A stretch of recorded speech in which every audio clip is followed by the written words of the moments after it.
Nerdrotic.com.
Nerdrotic.com.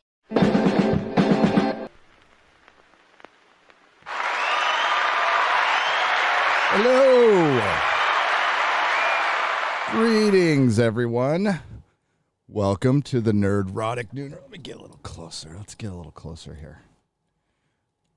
A little bit tighter. You guys still see Gina, though. Hail, Gina Carano. My name is Gary Beekler. I come to you from Nerdrotic.com. Hope you all had a wonderful weekend as the world gets back to work, kind of, before the next mandate or whatever happens. We are just a couple of weeks away from the recall here in California, and I am so excited because I think he might actually get recalled. I was talking to some people in Burbank.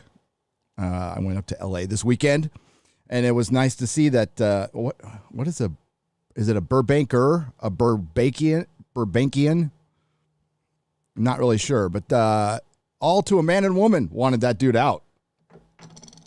I was talking to business owners, so of course they would. Went to a really cool store called Blast from the Past.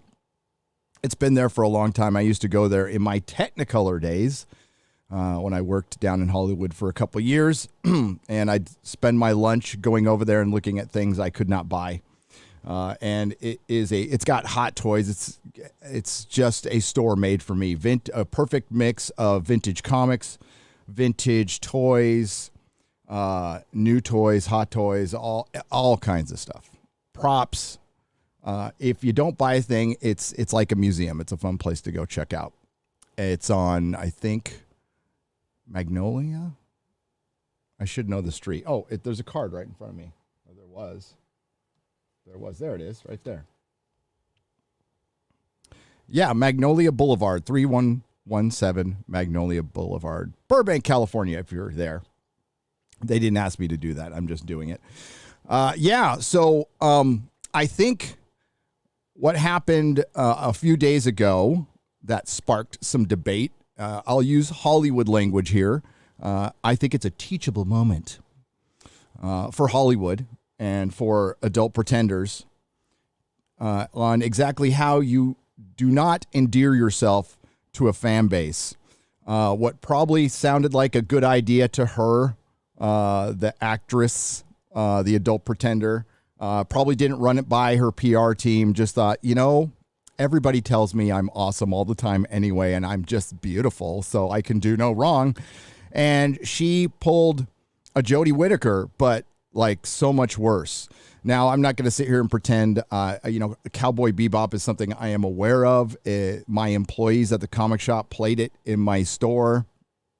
I halfway paid attention to it. It seemed fine. I got nothing wrong, nothing against it, but I'm not going to sit here and pretend I'm a fan or anything.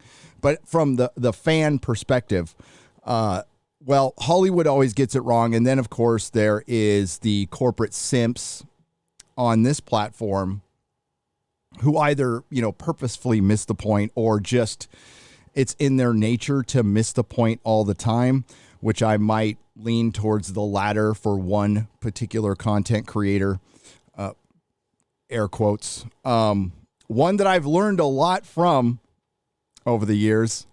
Pretty much whatever that content creator does, I don't. And it's worked out so far. So that content creator, of course, called me an NPC. They're trying to we're going to start using their language against them because we're so clever. And I think one of their points was that the guy or gal, I don't know, who created, I think it's guy, who created Cowboy Bebop's on board as a creative consultant, which means a dick. You know, it could mean that they're sitting in the writer's room, or it could mean that they were just given a big check to add some legitimacy to what has now become the meme, the Netflix adaptation. And, well, there's a reason that meme exists.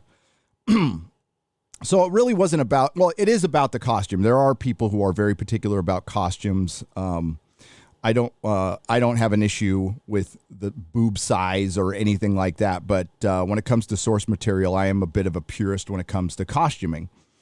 But to come out and essentially say, let's just bottom line this now, because in the game of the internet, of content creation, a lot of times it's perception is reality, whether she meant to say it the way she said it. It doesn't matter. It doesn't matter. She came out and said it. And she basically said, oh, yeah, your sexist show that you little incels liked, yeah, it sucked.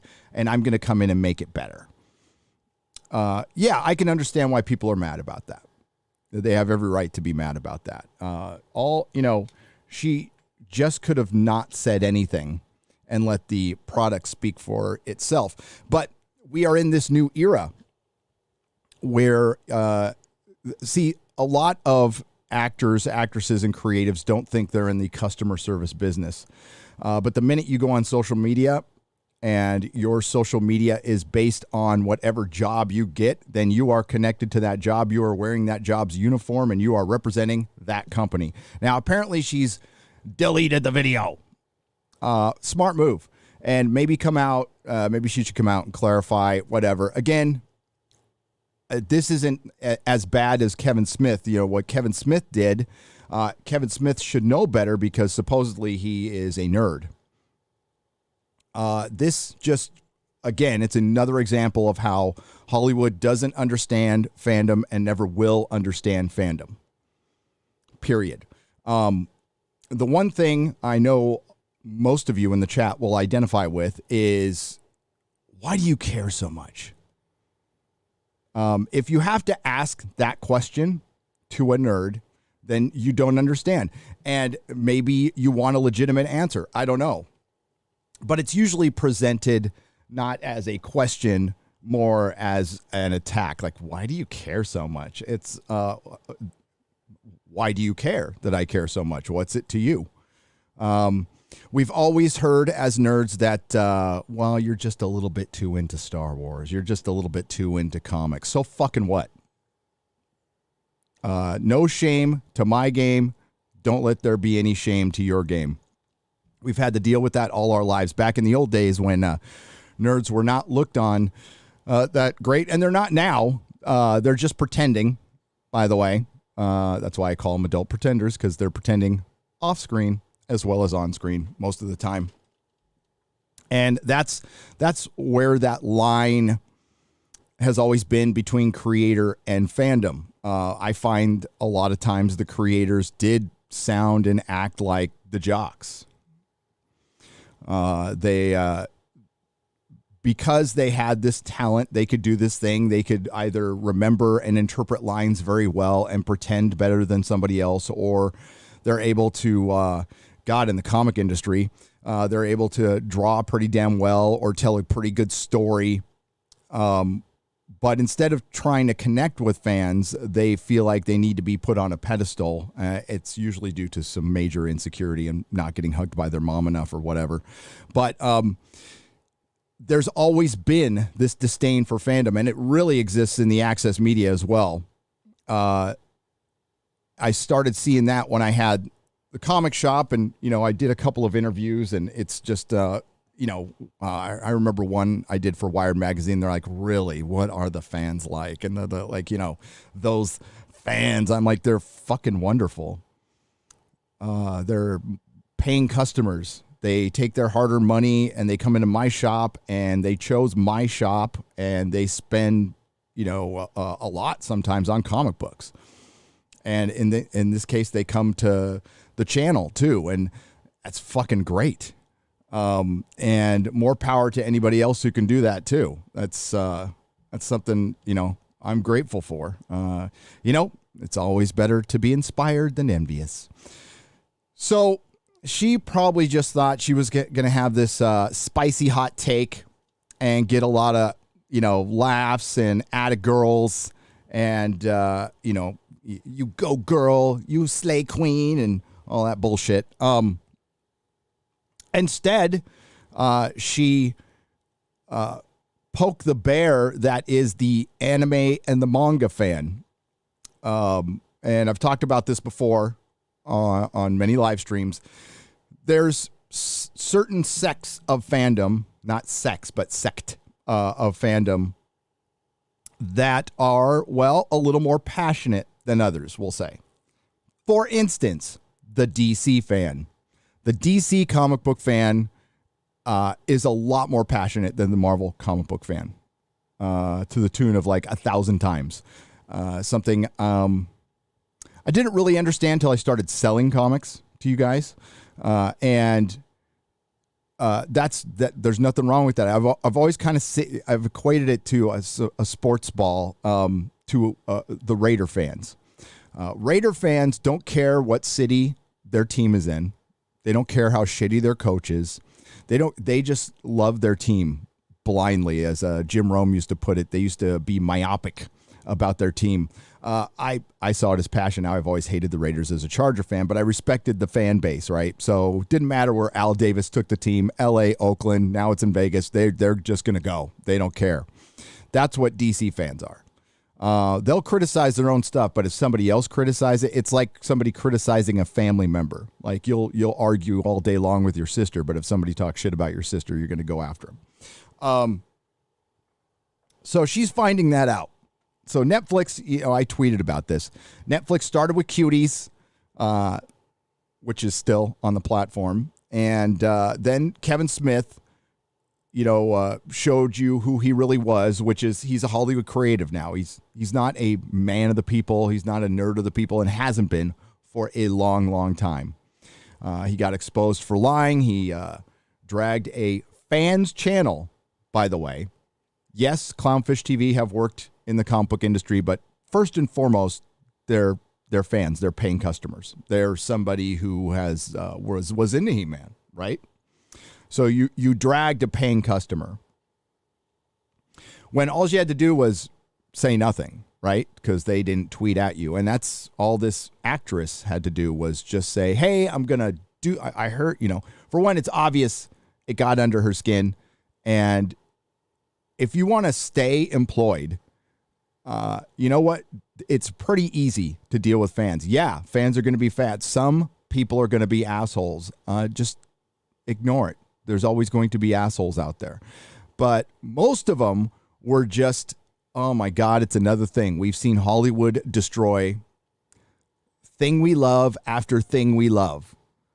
So her, lack of awareness of the big picture, not that she has to be, but she doesn't see it in the grand scheme of things of, oh, now they're coming after anime. Now, which they are, and Hollywood is going to do their damnedest to fuck that up.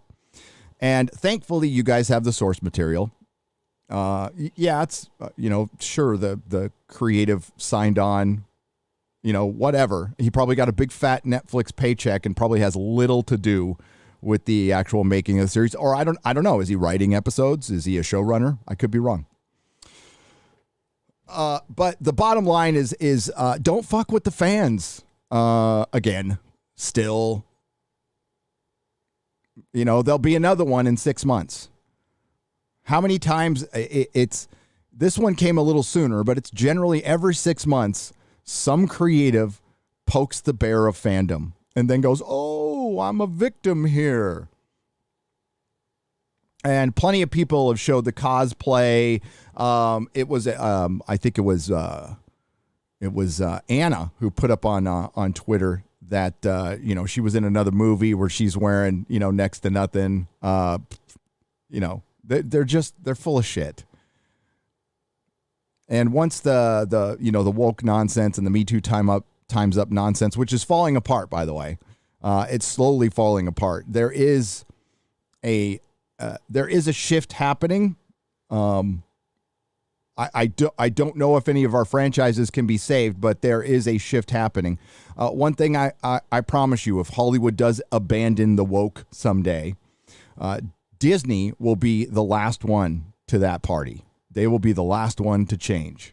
The direction they're going in is unbelievable. I put this on Twitter yesterday just because it triggers the right Marvel stans, but we'll go look today too, by the way, but I put up ticket sales for Shang-Chi at the local theater near me, which is a big IMAX theater in Southern California, 100 miles away from their home base, Hollywood, 100 miles south, in a county of 3.3 million people, and they had like 15 tickets sold. The movie opens in a couple of days. So I saw the same thing with Black Widow, and it still had, decent numbers to open up with, but I still call shenanigans on all of it.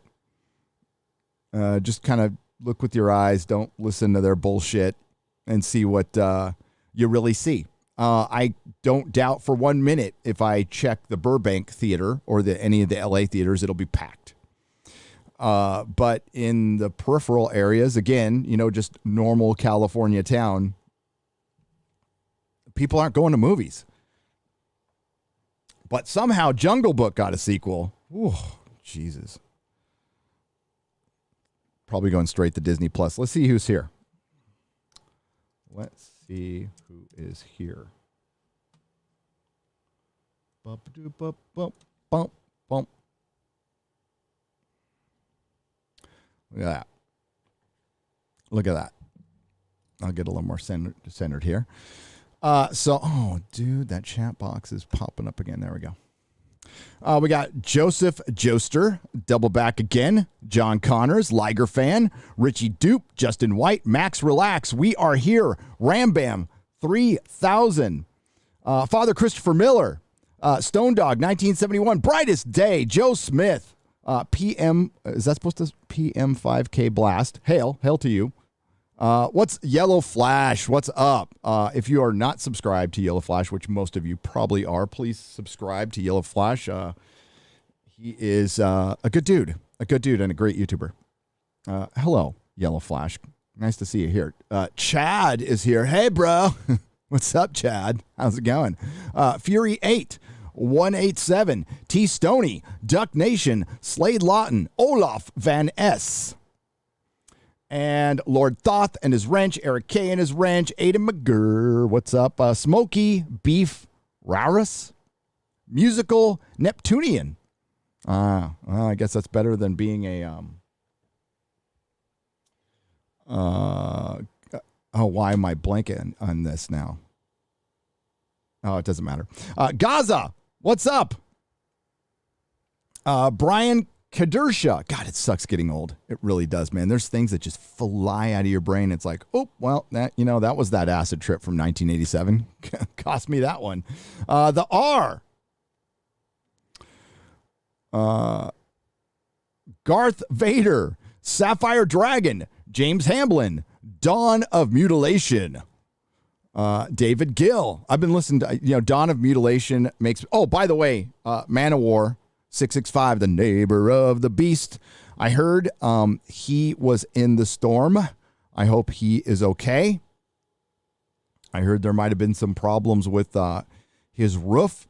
So I hope him and his family is doing great. I met him in Vegas. Good dude. Got my Man of War CD. I've been listening to that nonstop. It's fucking great. I've been on like this weird crazy metal kick, probably because I talked to Nick Weiser, and we were talking about corrosion of conformity, and just grind metal and stuff. So yeah, I've been on kind of a metal kick, and a typo negative kick. R.I.P. Peter Steele, by the way. Fucking love typo negative. Where is the well, I mean, I stream solo once in a while. That's why it's the Nerdrotic Nooner. The real BBC will return tomorrow on Az's channel at 10 a.m. And I might as well make the big announcement now. We have a new co-host, permanent co-host for that show. Mahler. That's right. Mahler has committed. And, yeah, I mean, he might miss a show here and there because, he does stuff and that's fine. We all might do that. But Mahler is part of the team now. So fucking hail Mahler. That's fun. That's going to be good. Yeah, still going to do the Nooner, by the way, will be, and I've said this before, will be way more consistent once I move to Texas and have the studio set up, and it will be at a set time, and I'll be live streaming practically every day. Yeah, the long man. I'm fucking so excited. I am so excited. And that's, it's good to have some British representation on the real BBC finally. And it's here. But no, hail Az. I think Az has been on a Witcher 3 kick. I was watching him for like an hour. And maybe I'll stream to try to get out of the room or just stare at that ass. All right. So the young actress, I'm let me get her name here. The adult pretender. I don't know if there's a new Bounding into Comics article on it or not.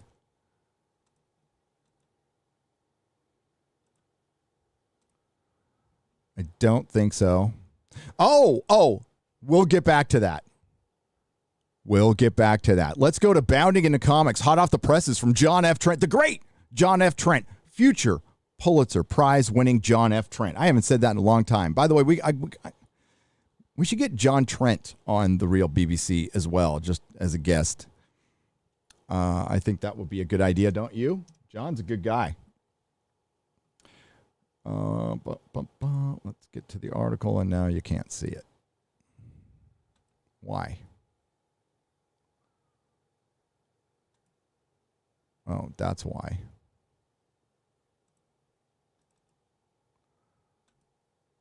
Oh, give me a moment here. There we go. Shang-Chi expected to have worst opening weekend ever for Marvel Cinematic Universe film. Marvel Studios and Disney upcoming Shang-Chi and the Legend of the Ten Rings starring Simu Liu, who is quickly becoming the male Brie Larson, and Awkwafina. Will she be bringing her black scent with her? I'm not sure. By the way, that's Marvel's Katie. God, I remember. Okay, Bronze Age fans out there, remember back in the day when you'd go to your 7-Eleven and it said still only 25 cents, and you got Marvel's Katie. All the days hanging out with my friends, eating junk food, reading Marvel's Katie. I remember that time she defeated the Black Panther and Silver Surfer with some well-placed sarcasm. Marvel's Katie is expected to have the worst opening weekend ever for a Marvel Cinematic Universe film. John? You just repeated the headline. You know I don't like that. Box office tracking website Box Office Pro predicted earlier this month that Shang-Chi and the Legend of the Ten Rings. By the way, the Ten Rings has nothing to do with Shang-Chi. That is obviously from Iron Man lore because they can't use the villain that they originally used, Fu Manchu, because I don't think China would appreciate that very much. Just so you know, though, those comics were great. Jim Starlin art, Paul, I think you pronounce it Gulacy, I'm not sure. His art was brilliant as well. It was basically Bruce Lee, the comic book, and they got a guy who looks more like the Chinese premier, is that what these called? The boss, the kingpin of the CCP, whatever he's called, the chairman. Yeah, he doesn't look like Bruce Lee. Box office traffic alongside Box Office Pro, Shang-Chi, and The Legend of the Ten Rings is only expected to have an opening weekend between 35 million and 55 million. What was our bet? Mahler, what was our bet? What was our bet? I can't remember our bet.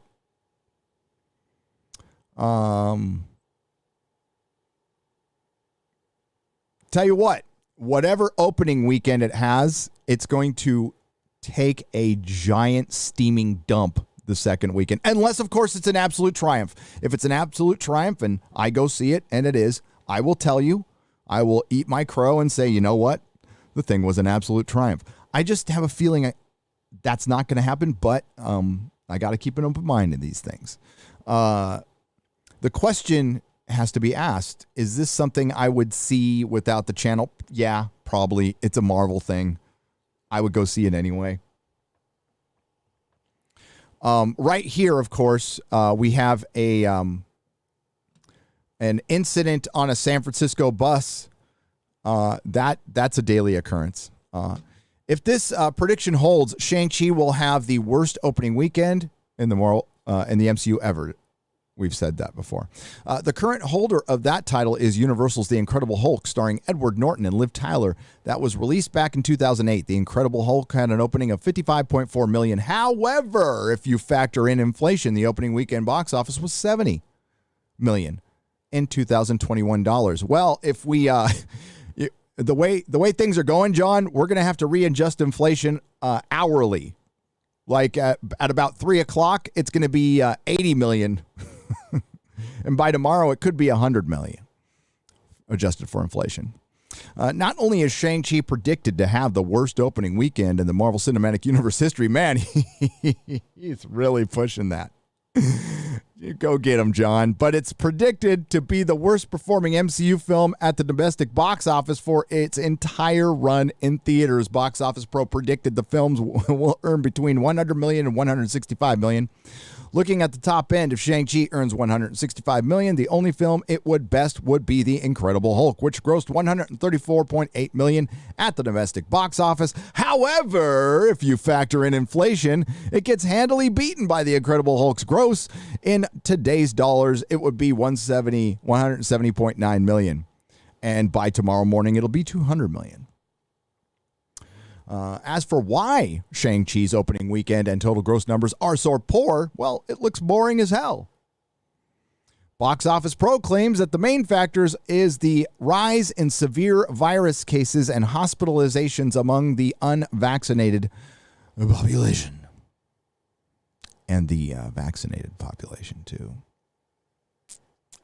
According to the University of Minnesota Carlson School of Management, Randall Carlson, COVID-19 hospitalizations have increased in August, with the latest data from August 29th showing the total number of 93,000 hospitalizations due to the COVID. The highest total of people hospitalized was on January 8th with 128,000. So as Eric July has pointed out, the goalposts have now moved again. So we've gone from deaths to cases to hospitalizations. You notice that they don't bring up test results anymore.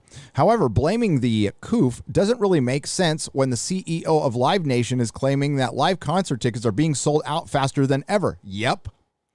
CEO Michael Rapino said during the company's first quarter financial call in May, fans are buying tickets and events are selling out faster than ever. He added, "We're just seeing demand beyond any other historical moment." He proceeded to point to Garth Brooks. Garth Brooks just this morning broke the Ticketmaster record. Yeah, people love that dude. I'm perplexed by that, but I'm not going to throw any shade. If you like Garth Brooks, you go get him. What I have noticed is people are also traveling too. While Las Vegas was devoid of any international tourists, Vegas looked packed. Like there was a lot of people there.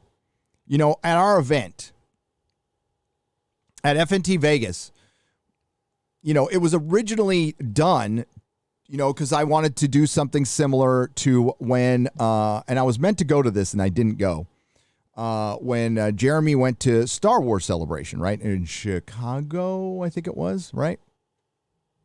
So, you're able to attach to an event so you can get, more people there. That's the deal. We weren't really attached to an event this year. I mean, I think maybe one or two of the people who went to our event were intending to go to the Star Trek convention that turned out not to be a Star Trek convention. And we had people going to see, just to hang out with each other, to enjoy the party, right? Which was really impressive. I thought that was cool.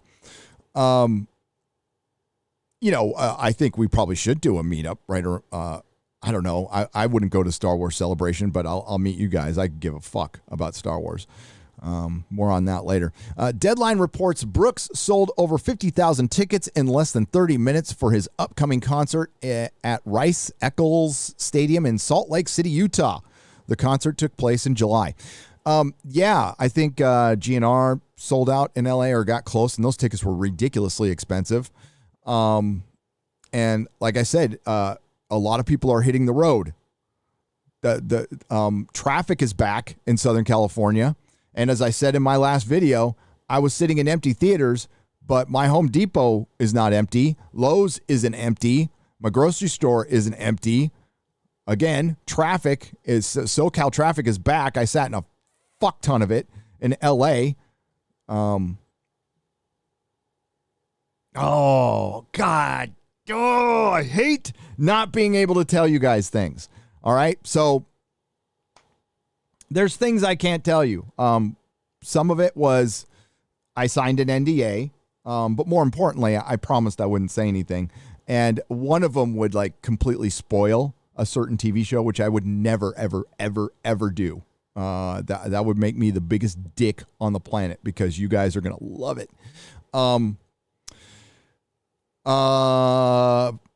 God, there's something that happened this weekend. I have to talk to somebody first. How can I phrase this to not be a complete tease to you guys? I went up to LA for a reason, and that thing didn't happen.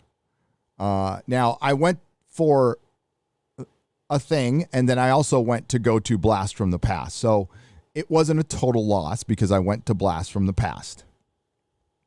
But I was also up there on, it wasn't business, it was leisure stuff, but it didn't happen.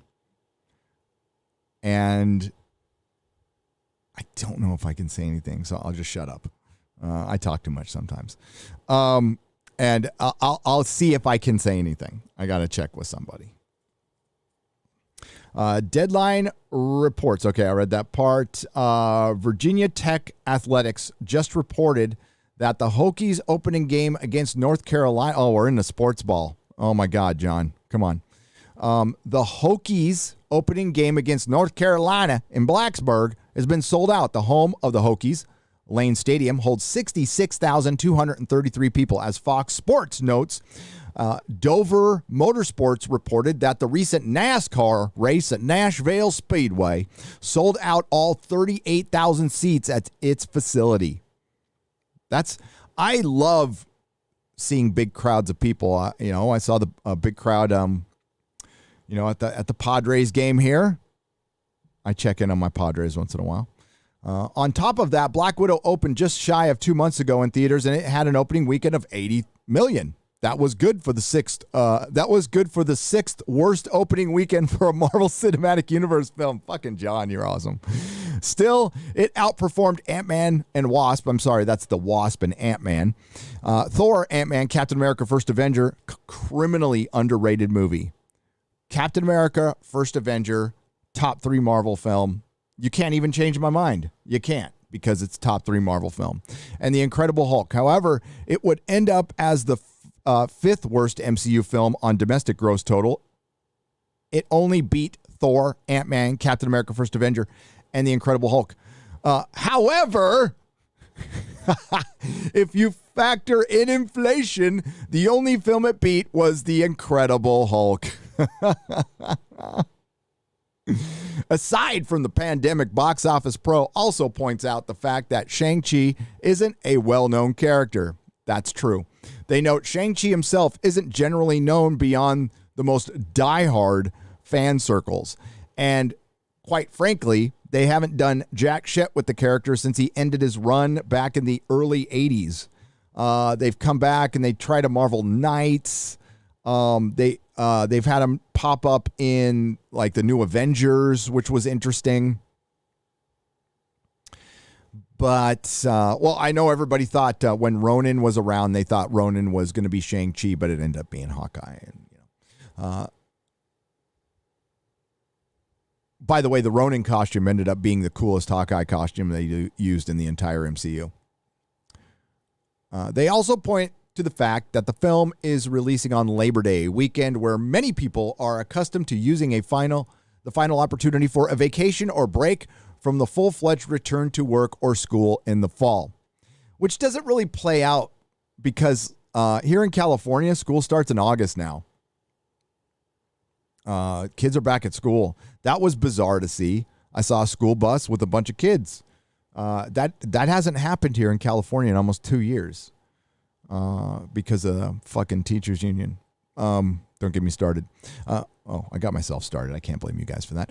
Finally, they point to major cities like New York City requiring vaccination passes that could potentially hinder some of the family audience that would typically show up for Marvel films, given the all ages appeal, specifically kids under 12 who are not yet eligible for any COOF vaccines if regional governments don't allow for exemptions. So in my last video, I mentioned that the logic in Hollywood is if they mandate the COOF passport, that will increase the number of moviegoers because the vaccinated will feel more safe to go to the movie.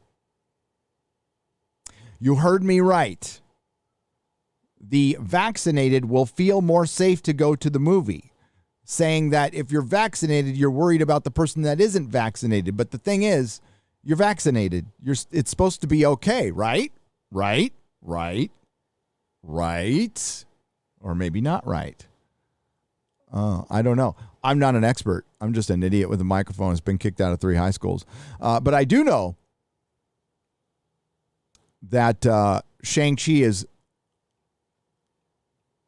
probably, most likely, possibly, maybe going to have the worst opening weekend for a Marvel Cinematic Universe film ever.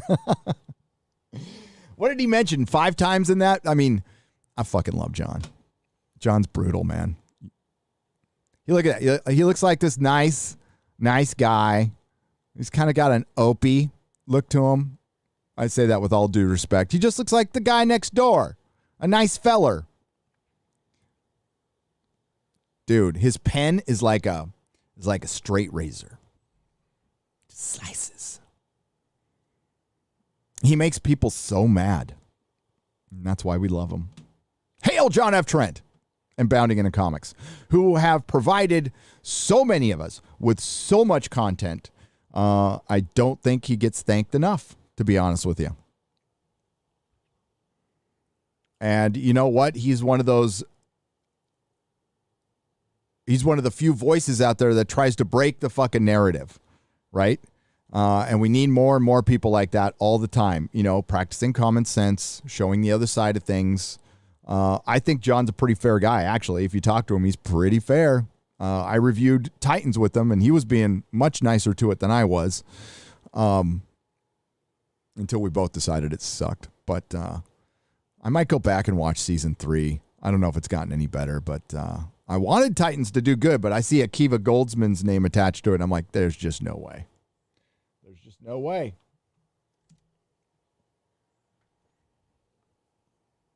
Let's get to a few questions. I hope all of you are having a splendid day.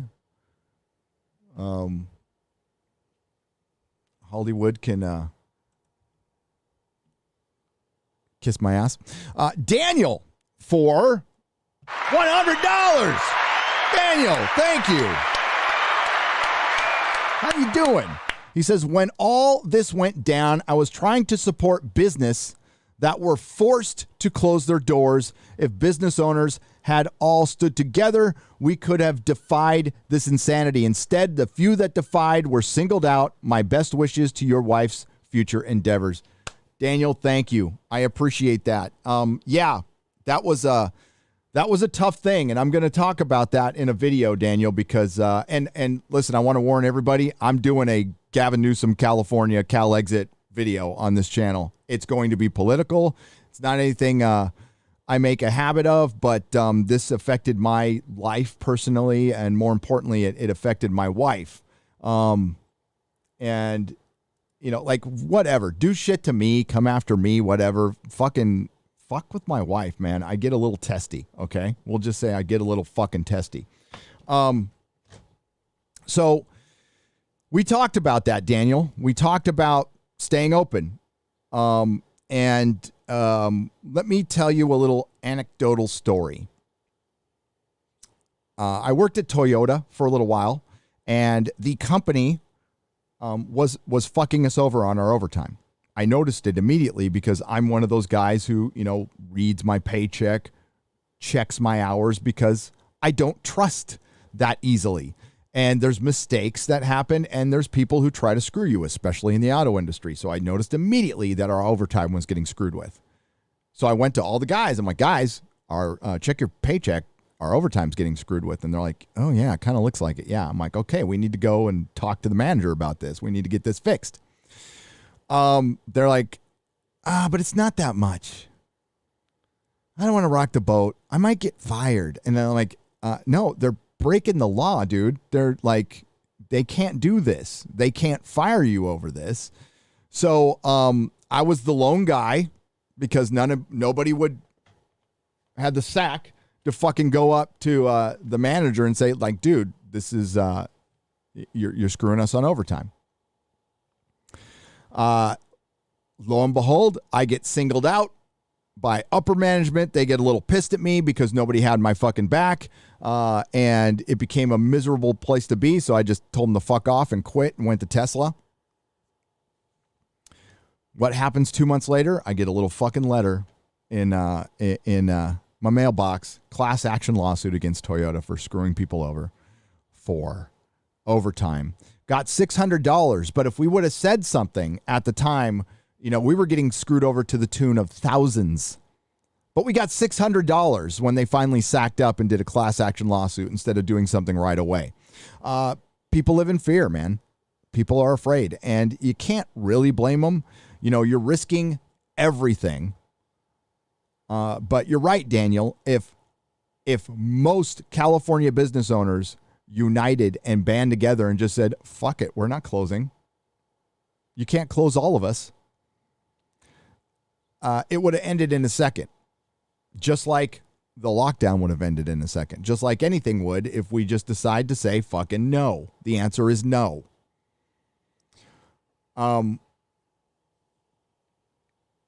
Melissa made the ballsy decision and the smart decision to just call it. And it was after California, San Francisco in particular, had lockdown, and then they gave us a date where they're opening back up. And you had to, Melissa had to get her salon. She had to get the seats certain feet apart. She had to redo a bunch of salons. Restaurants had to put thousands of dollars into their business to rearrange everything. So everybody got set up. Everybody put a bunch of money in, got set up. By the way, I need to remind everyone, if you're a beautician in California, you are you're licensed by the state. Licensed health and safety by the state. Didn't matter. They were non-essential. By the way, everybody's fucking job is essential. Fucking Newsom. So London Breed last minute says no, we're gonna stay locked down. So it was all the starts and false starts and restarts, and then it happened like 3 or 4 times. Open, close, open, close. We're gonna open. No, we're not really gonna open. You can't fucking run a business like that. You can't run your life like that.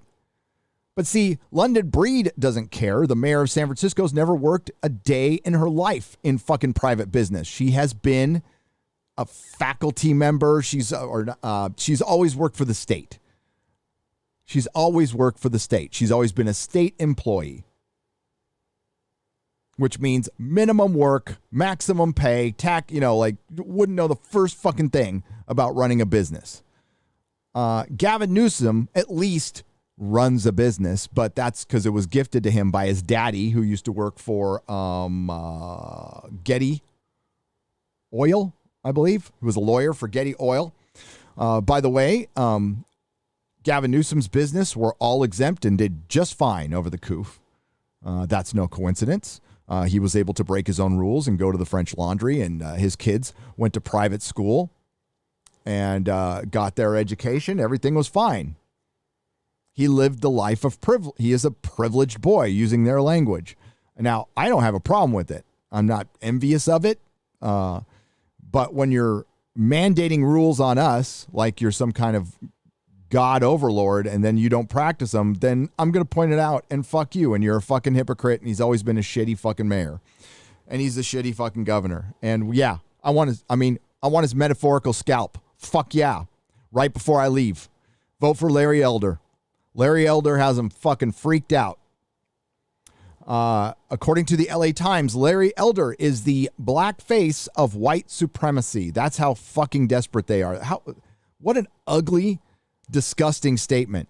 And that's from the Los Angeles Times, which is now like just another fucking rag. I would trust the New York Post more than, actually I do trust the New York Post more than I trust those garbage tier fucking, they're just, what was it, Pravda? What was the state newspaper in the USSR? That's all they are. So yeah, it's like a year and a half later, Melissa's moved on. She's good, but I'm not going to forget this shit. I'm never going to forget this shit. And I learned from it. And what I learned is, it does matter who the dog catcher is. I want to know who the fuck the dog catcher is. I want to know who everybody is, who overlords over us in our general area. And I'm going to move somewhere where it's not that many people. Right now, I've got like an army of people, county supervisors and all that shit. I want to move in the country where it's like a guy or a girl who lived in that county for 30 years and just represents it. That would be great. But Melissa's doing, Daniel, again, thank you for the kind words, and I will pass that on to Melissa. Good man. Not that alt-right guy for $20. Ha! On requiring vax for movies. The same people using opt-out for decades are now saying opt-in will bring more people, right?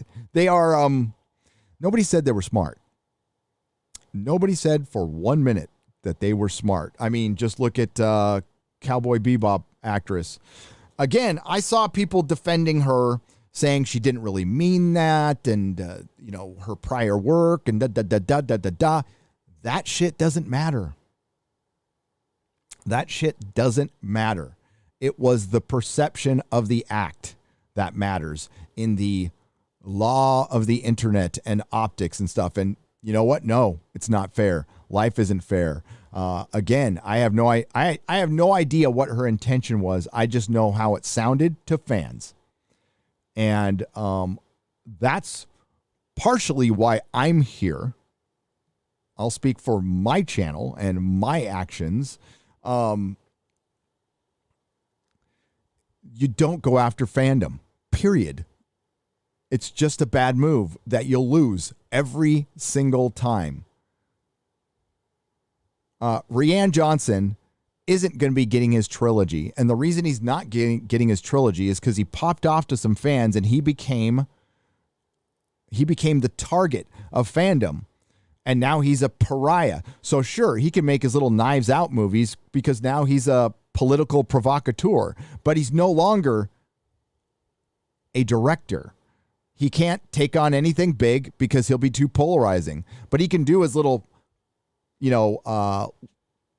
left-wing political dramas And now he's stuck in that niche, but he's done doing popular film because he made the worst of all time.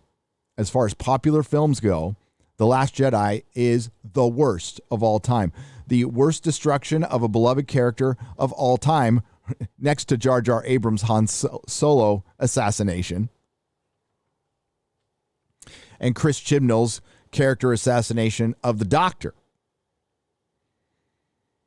It's been quite a few years of destruction, and they meant to do it. And they thought they would get away with it if it wasn't for those pesky kids. Welcome, Ironworks Gaming, to the proto-molecule level. I appreciate it.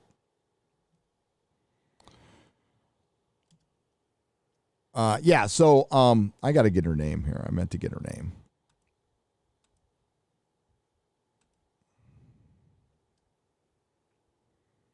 Why do I see Snowflake in safe space?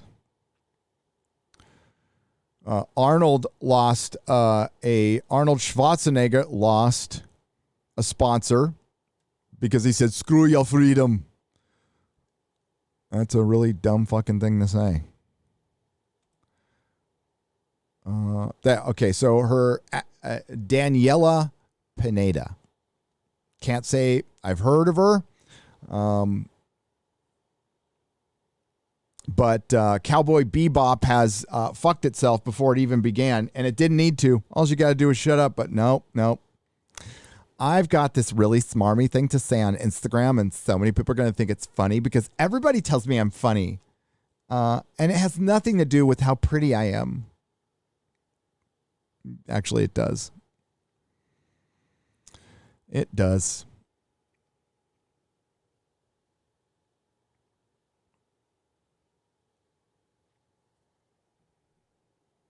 So she deleted the video. Should have done that a while ago. It's a little late. Oh, but the people, the quote unquote content creators who come after what we said, just remember, there's a lot of content creators here that want to work in Hollywood. That's their desire. They come at things more from a creative aspect. When they're really not that creative. And I'm a paying customer, the fan. That's what we're here for. That's what we're always here for. We got Jon Favreau.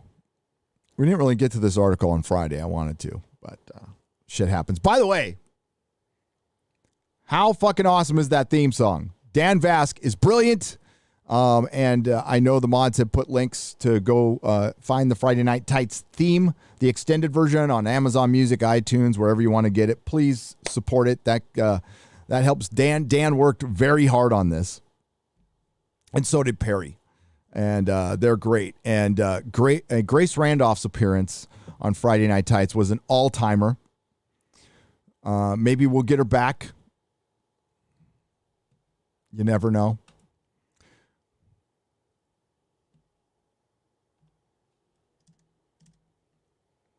Jon Favreau touts Kathleen Kennedy, praises her work on The Mandalorian. Okay, so as I said, I went to Blast from the Past, and I did watch the making of The Mandalorian. And my takeaway is I felt nothing except annoyed that I saw Jon Favreau touting Kathleen Kennedy, praising her pretty hard. It was strategically placed. There isn't a frame of, by the way, this was supposed to be the making of the finale of The Mandalorian season 2, but it was all about Luke. And you didn't see any Gina. I don't know if you saw any Pablo. I think you saw a little bit of Pablo, but you didn't see any Gina. And they just focused on Mark Hamill and his appearance. And all I felt was, there's the guy who's an asshole to people on Twitter. And I thought it was pretty clear. I know there's a lot of interpretations, and people are free to interpret something as however they like. But my takeaway from it is Kathleen Kennedy ain't going nowhere. I think they praised her to praise her. I think it was genuine. They wanted to make sure to let everyone know that she had something to do with The Mandalorian, and that's what Jon Favreau did. He said this wouldn't happen without her. Favreau's praise came during the recent release of the second episode of Disney Gallery's The Mandalorian,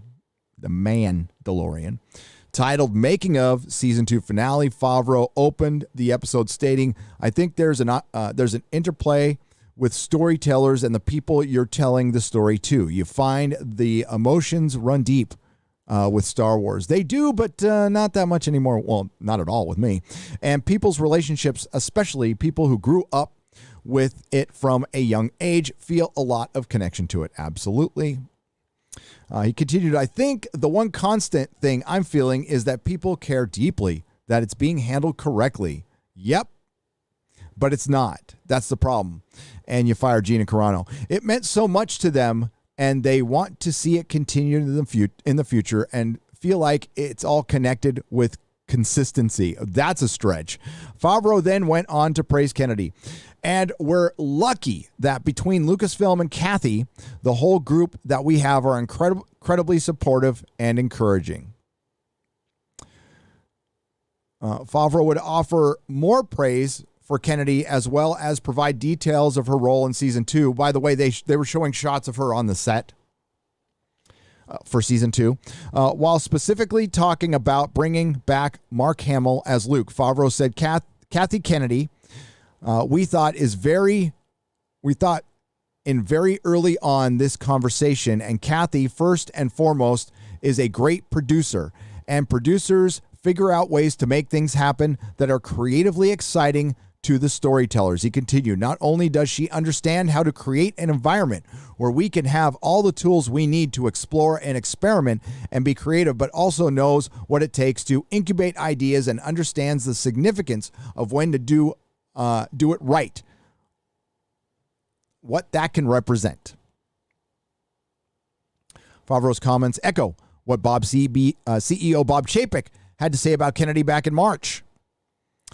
Basically saying stellar. Now, listen. Here's what Chapek said. That's where Kevin Feige and Kathleen Kennedy are at their best. By the way, really hard to tell the difference between the two these days. One has teats, one doesn't, both woke. Managing that mythology, so there are little pieces here and there that they dribble. They dribbled fucking woke bullshit in it, and they all connect. It's really amazing. Geniuses. He would describe her as an absolute treasure. Now, that could mean anything in Hollywood.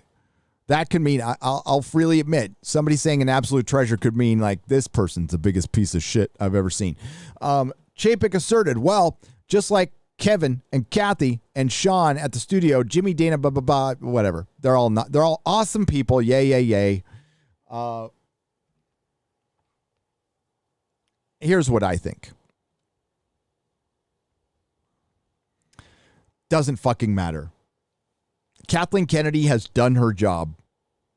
If she set out to destroy Star Wars, well, it's done. I judge things by actions. Not words. Words are wind.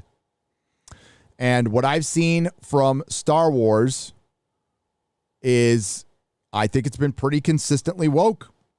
Mandalorian was a bit of an outlier, but my only interest was Gina. That was my only interest in that show. I thought the show was mediocre at best. There were times that were kind of cool. There were times that were horribly cringe. The Boba Fett episode is awful, like start to finish.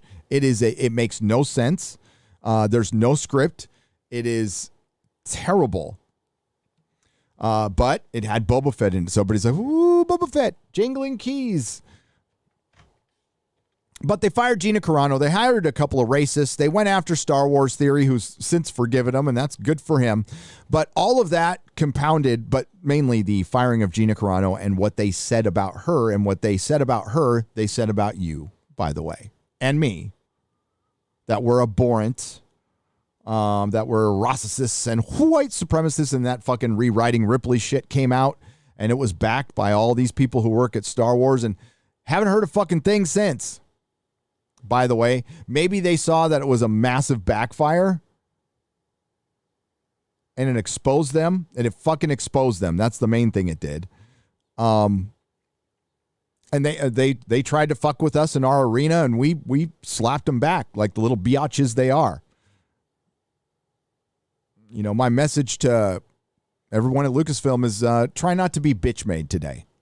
Just try for one day not to be bitch made.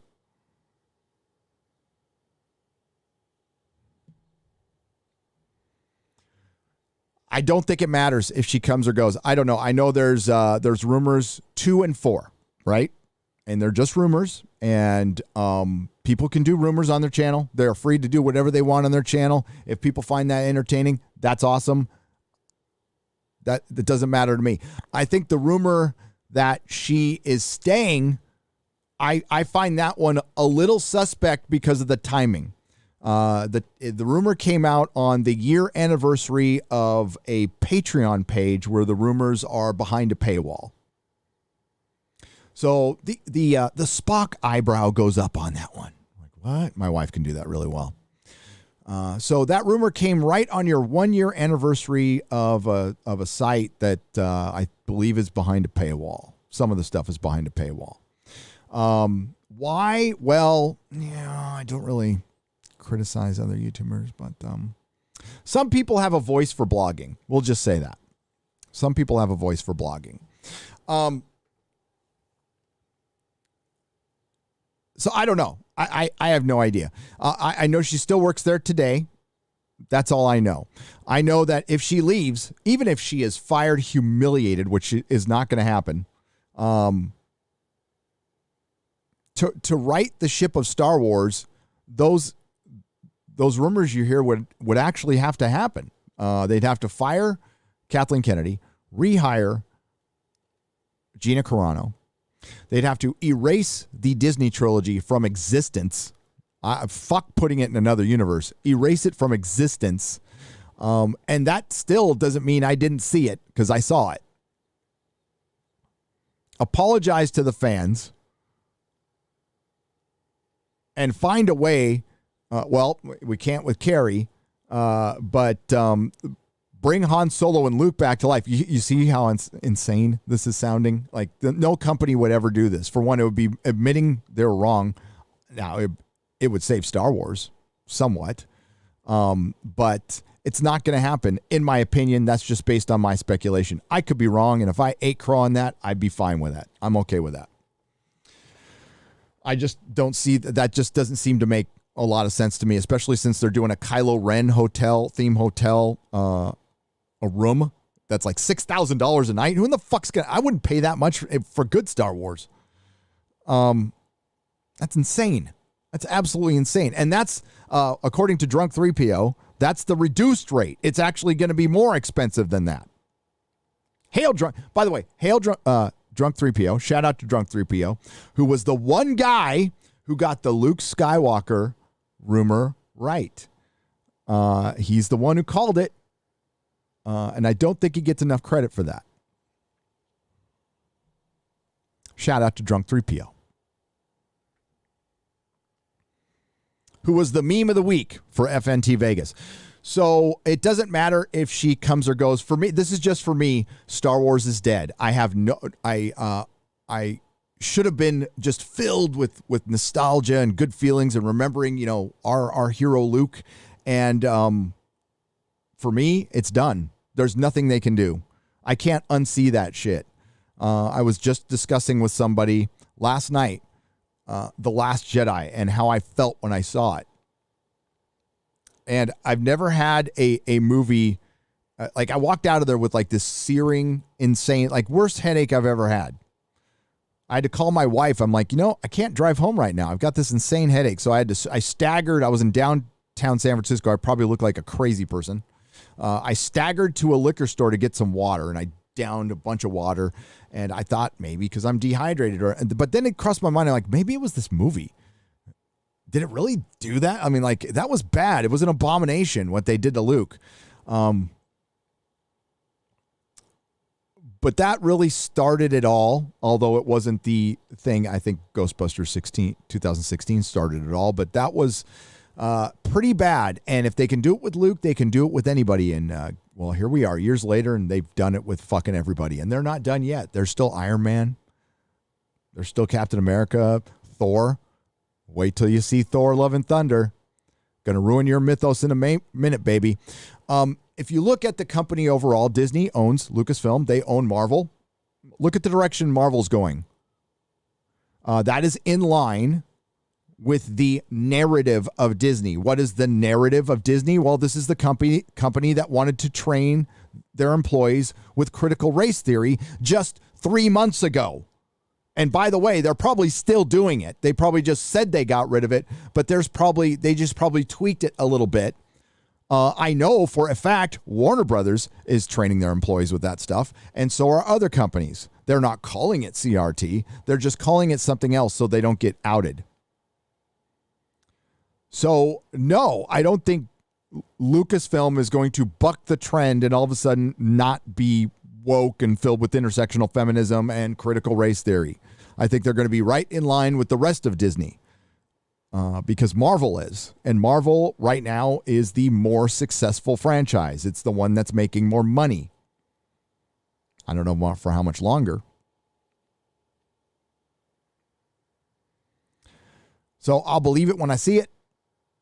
Jon Favreau just backed Kathleen Kennedy and hasn't said a word about Gina Carano in her defense. Not a fucking peep.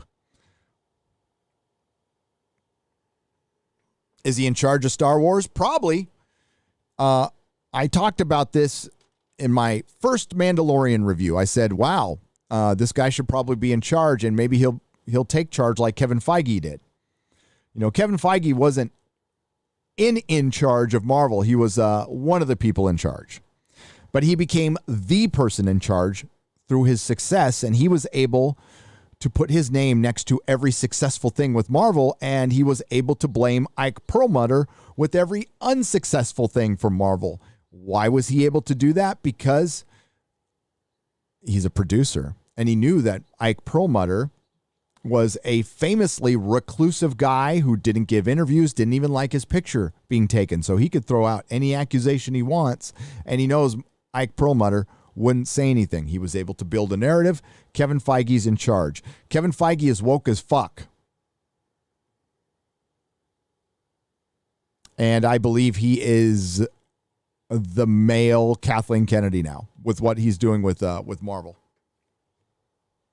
I think people are starting to recognize that. I mean, hell, that Spider-Man No Way Home trailer just eviscerated Shang-Chi and the Eternals. It killed any interest. Now, there was somebody, forgive me, somebody sent me a video they made calling bullshit on Spider-Man No Way Home being the most viewed trailer in 24 hours. And if I can find the email, I'll share it out. He asked me to share it. I watched it's his first video. So, I mean, you might want to take it easy on him, but he does go through Facebook, through Instagram, and through YouTube, and proves that it wasn't watched by 365 million people in one day. It was watched by like 165 million in one day. That's still a fucking lot. And the reason it was so much was Doc Ock, not Tom Holland, not Zendaya. Doc fucking Ock, a villain from a much better movie from 2002, is the reason everybody tuned in to the current MCU. You see the problem that presents? The next thing is always more interesting. Like Shang-Chi, some people might be going just to see the credit scene, and that might be the best scene. Who fucking knows?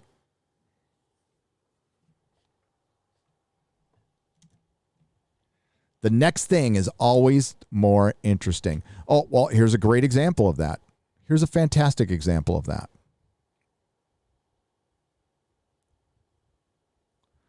Oh, I'm gonna go on this one too. John,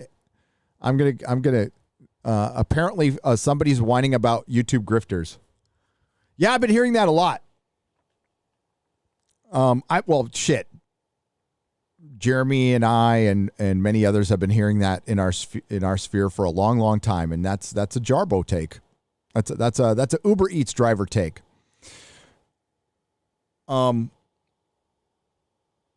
Here's the deal. Well, we'll get to that in just a second. Let's one thing at a time. Sorry, I'm being a little magpie-ish right now. Real quick, let's go to Michael Keaton.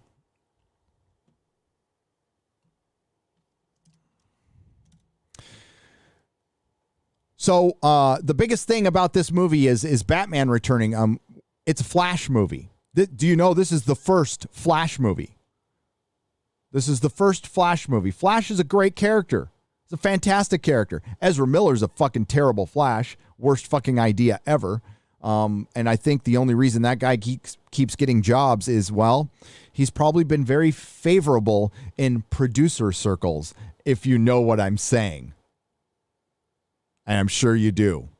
I'm sure Ezra's been around the block. Consenting adult. Keaton opens up about returning to Batman in The Flash, expresses his confusion regarding the multiverse. Yeah, his tune has changed. Remember when he's like, I don't know if I'm going to be on that. I'm afraid of the coof. Remember how he used to feel about the character of Batman. All of a sudden, he respects Batman. And maybe he's finally woken up and realized, like, he's beloved and you should embrace the role. Every actor goes through that. I have no problem with it. I'm not going to go over this whole article, but I'm just showing you that the most interesting thing in the Flash movie is Batman from 1989.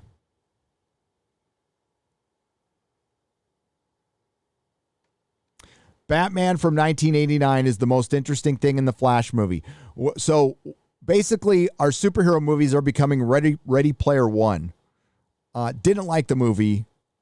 Thought it was okay, but it looked like a big commercial. Space Jam 2 was like the same thing. It's just like, hey, let's put all these nostalgic things. You know what would be better? Dark Knight Returns, starring Michael Keaton. Bring back Jack Nicholson, de-age him, or just get him to voice the character or whatever. The Joker. Yes, the Joker will have survived. I always thought killing the Joker was dumb. Spider-Man 4, directed by Sam Raimi. That would be more interesting. That would make more money than Spider-Man No Way Home. The Dark Knight Returns with Michael Keaton will make more money, would have made more money than The Flash. Both of those movies would probably be, even in COVID, billion-dollar films. They're fucking easy. They're slam dunks. Why don't they do them? I don't know. Oh, I know. Hollywood's stupid. Warner Brothers is stupid. This is the company that doesn't know what to do with Superman. They got Henry Cavill wanting to play the part. They got a great Superman willing to play the part. He's a very popular actor amongst female audiences. I would dare say a Superman movie would probably have a majority female audience. And they still don't want to do it because he's a white male. Because of the CRT bullshit that's going on in Hollywood right now. They need to fail miserably. They're going to, by the way, and it's already started to happen. Free Guy being somewhat successful is, although with these successes, even with Candyman, these are adjusted numbers, folks. It's all bullshit. They're not really that successful. The movie theaters are still fucking empty. Free Guy was okay, by the way. I saw it. Thought it was a little bit too long, but it was okay. It was fun. My kid loved it.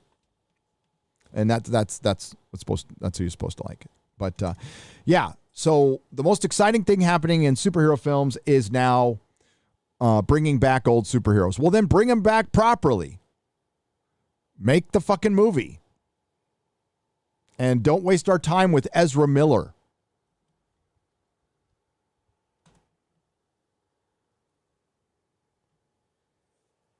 Kai MFS for $5 says, he's an author, by the way. I have a big announcement at 4 p.m. Pacific time, sending you a link on Twitter for a sneak peek. You're going to love it. I will check it out, Kai. We love Kai, by the way. Kai's a good guy. And we'll get to your questions in just a minute, but I have to get to this. I have to get to former Screen Junkies contributor Dan Murrell whines about YouTube grifters. Okay, I don't know who Dan Murrell is. I wasn't that big into Collider or Screen Junkies. I think the first channel I was watching was Midnight's Edge for nerd stuff. Emergency Awesome and Midnight's Edge. I know. Correct me if I'm wrong, but I don't think Charlie's ever come out and talked shit from Emergency Awesome. Oh, and there's a Comic Book Cast 2. I'd stopped watching that a long time ago. That became silly. Former Screen Junkies contributor Dan Murrell is whining about YouTuber grifters. Murrell posted on Twitter, there is a network of grifters who thrive on sticking woke or SJW or whatever. The new iteration will be in front of something different each week or two. He-Man, Candyman, What If, Star Wars, whatever. It's a perpetual outrage machine that's algorithm friendly. Dan, you know what makes it algorithm friendly? The algorithm, that's click. That's concerning. Why is there a click? Well, sorry if there's a click. The algorithm is it doesn't, the people find the video. The algorithm just presents it up. Nobody's forcing you to click on my face. Hang on a second. I know what it is.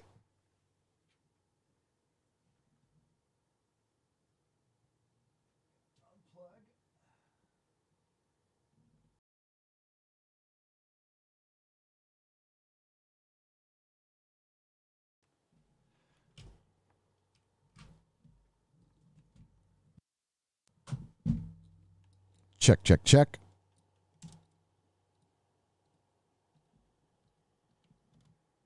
There we go. Sorry, I don't know if I was just hearing the click or you guys are, and still kind of hearing it, but it doesn't look like it's coming through to you. That's awfully weird. But we'll just have to live with it. Okay, so the algorithm is based on interest. Okay, so people are interested. So here is this take one more time of, there's a bunch of idiots out there who just watch videos because they're a bunch of drooling nincompoops who don't know better. And all we do is put little keywords up. No, we're just not afraid to call something woke or SJW. It is a well-earned phrase, has been for quite some time. And, I don't know, is this shit not woke? Did things get better? Dan, again, I don't want to judge if this guy's been a lifelong nerd or not. That doesn't matter. This has always been fandom. It will always be fandom. We've always had arguments like this. It's just public now. And people like you or your site, Screen Junkies, have coined terms like toxic fucking fandom. You're the ones who have sold out. You've put your lips on the knob of Hollywood and you have chosen the creative over the fan. There is just a bunch of YouTubers who just decide to say, fuck Hollywood. We like the stuff. We want to continue liking the stuff, but I have no interest whatsoever on having a star of a movie on this channel ever, or a creative.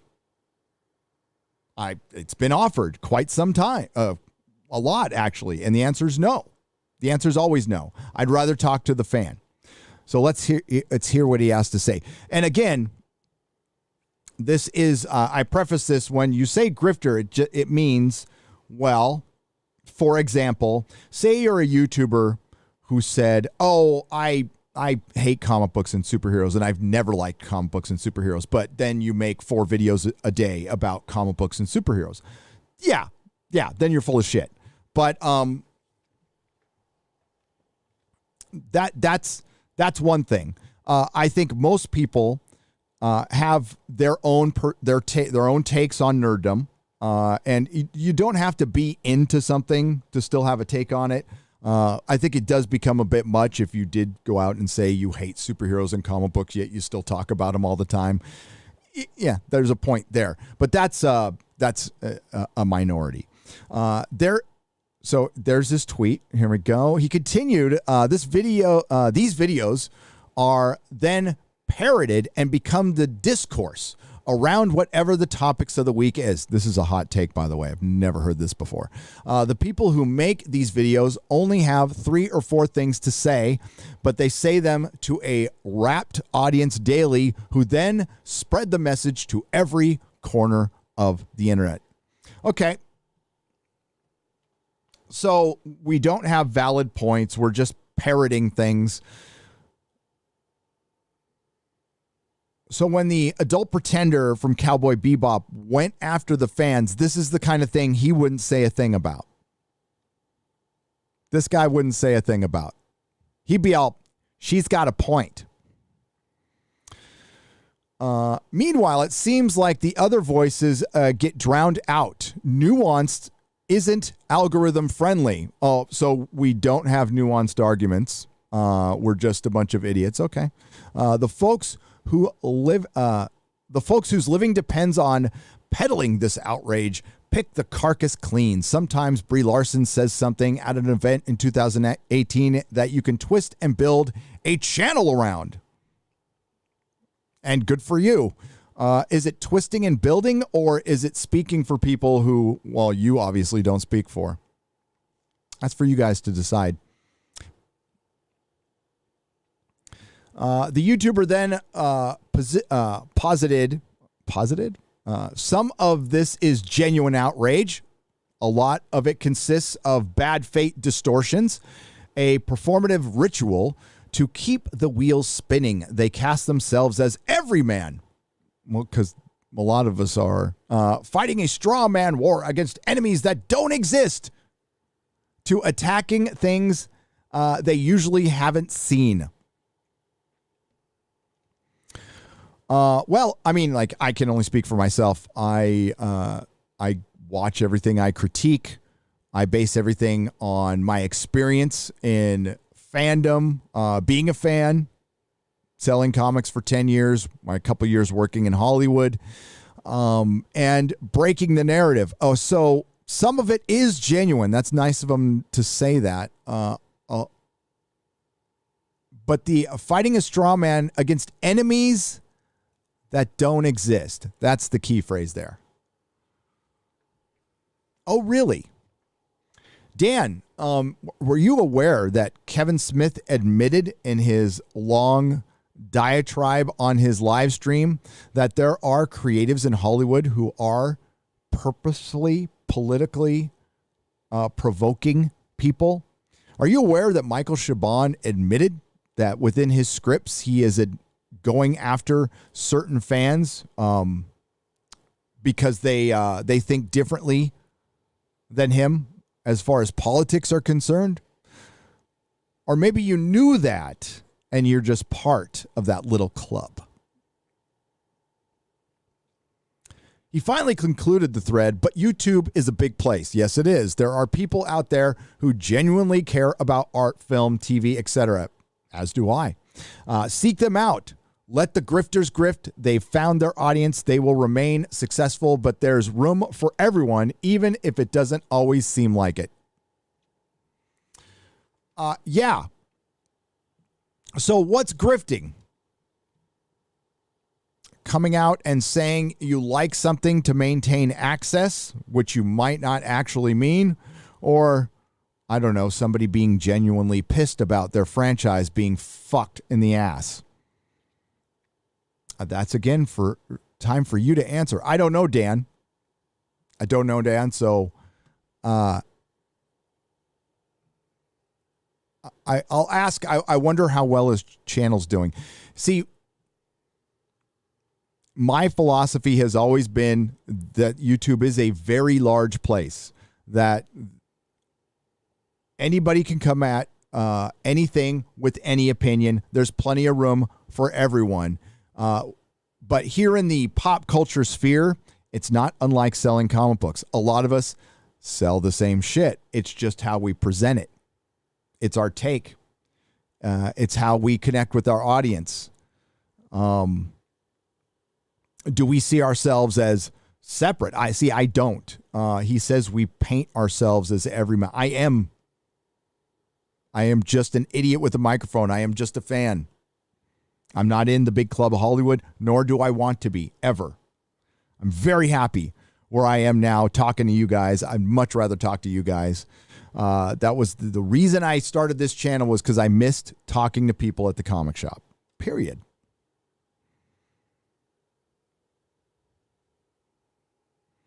But channels aren't drowned out. We don't have that kind of power.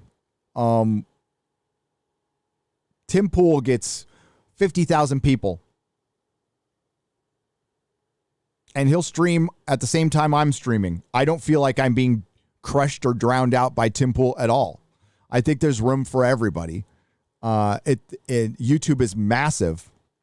If things aren't working out, I would look in the mirror. That's where I would look. So anytime you hear YouTubers come out and doing this,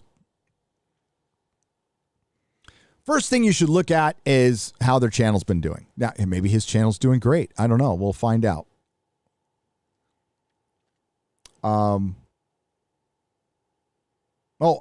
John Trent gets to that point. There we go. Interesting. Mural's whining about YouTuber grifters has a ton of contradictory points. He begins by condemning these grifters for critiquing various different media properties for being woke, whether it be He-Man, Candyman, Star Wars, or What If, implying that the critiques are not valid. However, just 3 tweets later, he stated some of this outrage is genuine. He goes on to point out that other channels are getting drowned out. Yeah, that's one I hear all the time. But then 2 tweets later claims YouTube is a big place for everyone. Yep, that's called talking out of both sides of your mouth. In fact, Mural seems to be doing quite well for himself on YouTube. He started his channel in March 2020, already has 97,000 subs and over 8.5 million 8.5 million views, according to Social Blade. Social Blade also notes his channel is now ranked in the top 50,000 YouTube channels in the United States. His voice is clearly not being drowned out.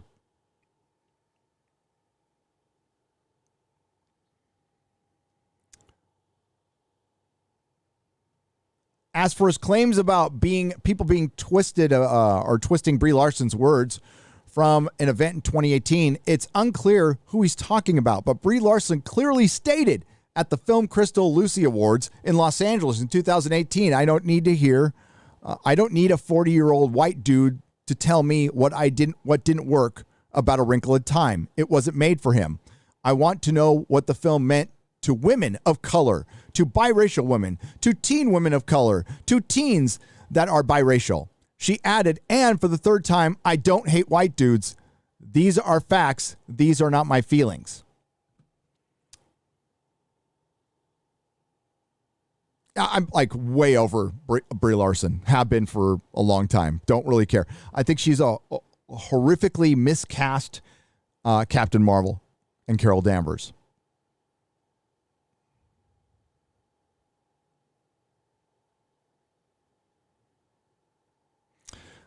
Does he provide any examples to actually justify his opinion or claim? No. It's just a sweeping generalized. He decided to type on Twitter. So, yeah, he probably saw the Cowboy Bebop stuff, some of the He-Man stuff, and decided to spurg. Let me check something. Though.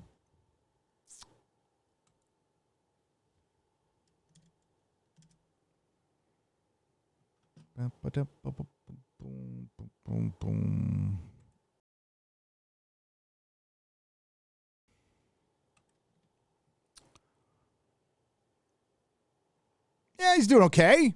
Yeah, he's doing good. You know, he's got almost 100,000 subs for a channel that's almost a year. Probably has something to do with him being involved in Screen Junkies. Getting about half of his sub count on a lot of videos. Yeah, he's doing fine. I don't know what he's worried about. I don't know what he's worried about.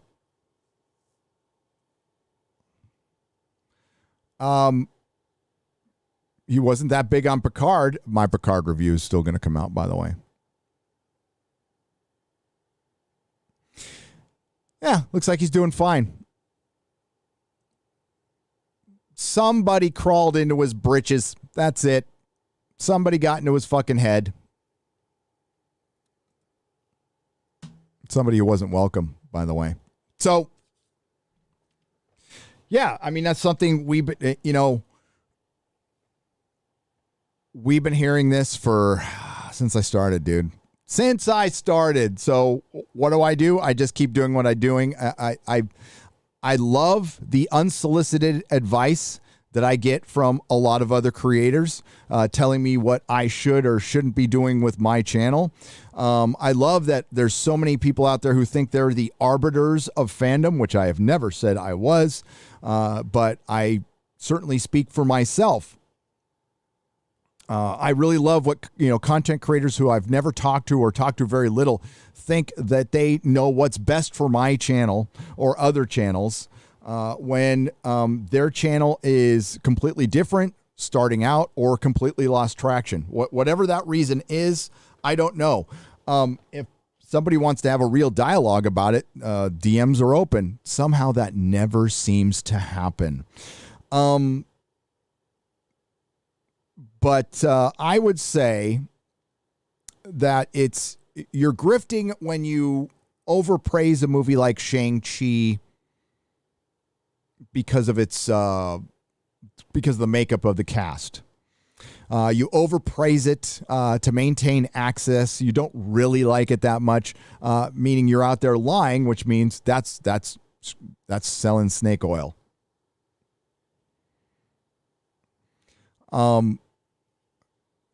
I started this live stream talking about people always being tripped out about how much we're into stuff. You see this room. It probably they probably like, that's a 52-year-old guy surrounded by a bunch of action figures. And yeah, no shame in my game.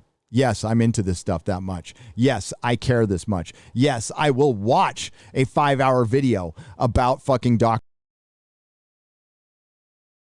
Spend months making a very long, don't know how long yet, video breaking down Picard because I cared about Star Trek and I thought the destruction of his character was blasphemous.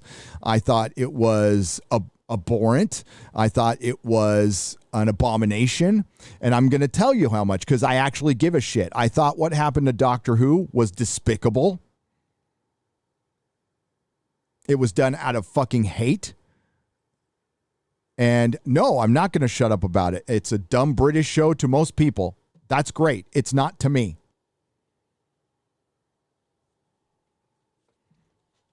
Don't let anyone ever slow your roll, and don't let anyone ever tell you how much you should care about something. I think the 2 words for any of those is fuck off.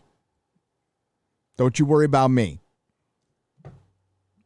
Mind your fucking business.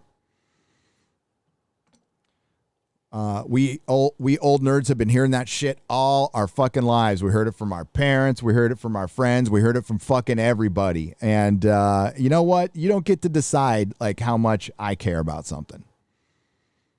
And if it's something you can't fathom, that's your problem, not mine.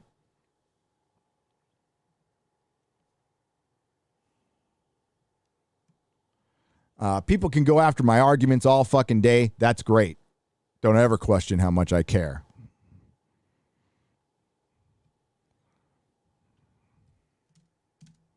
Sorry if that clicking's coming back.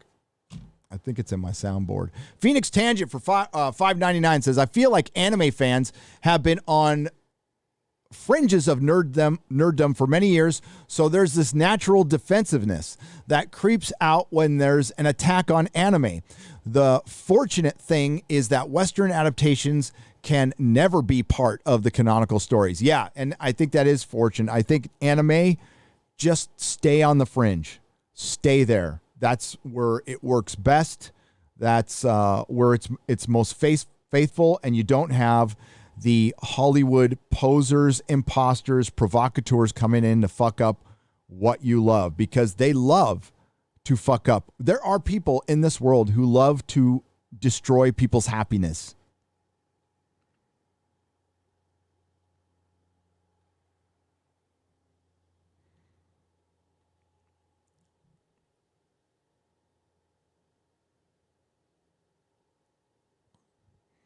You know, again, you don't see me making videos about other YouTubers. And again, that guy, you know, that's the same take from 3 other people, word for word, that I've heard over the years. And again, like, you know, he has a right to his take, whatever. I think it's fucking wrong, but he has a right to say it.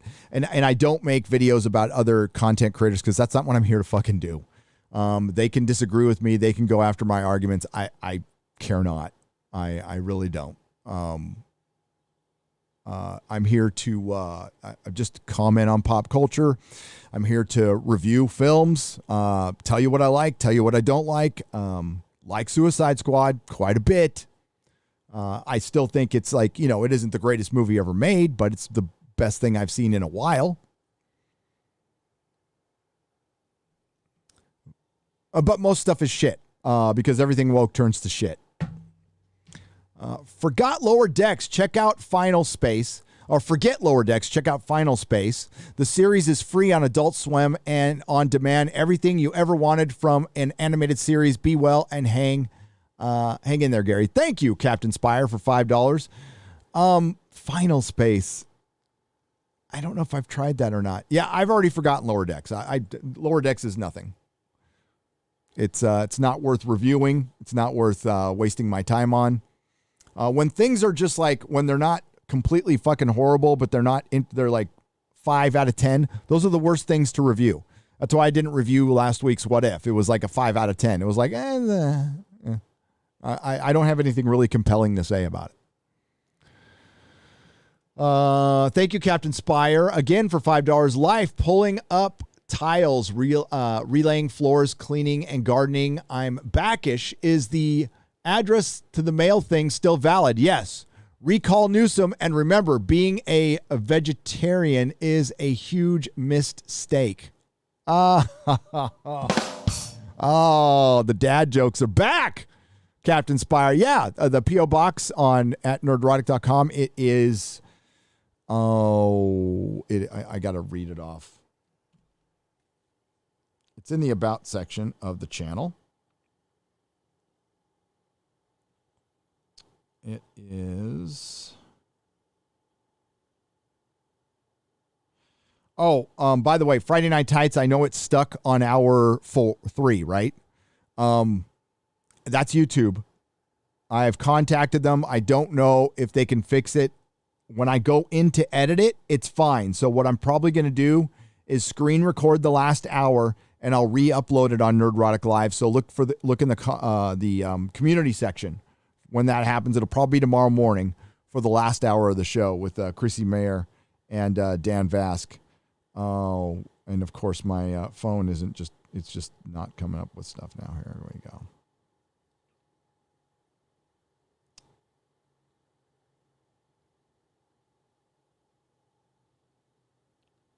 Oh my God, that clicking is driving me crazy. I don't know if you guys can hear it or not. P.O. Box is Nerdrotic, care of me, 16769 Bernardo Center Drive, Suite K1 844, San Diego, California, 92128. Again, it's on the About section.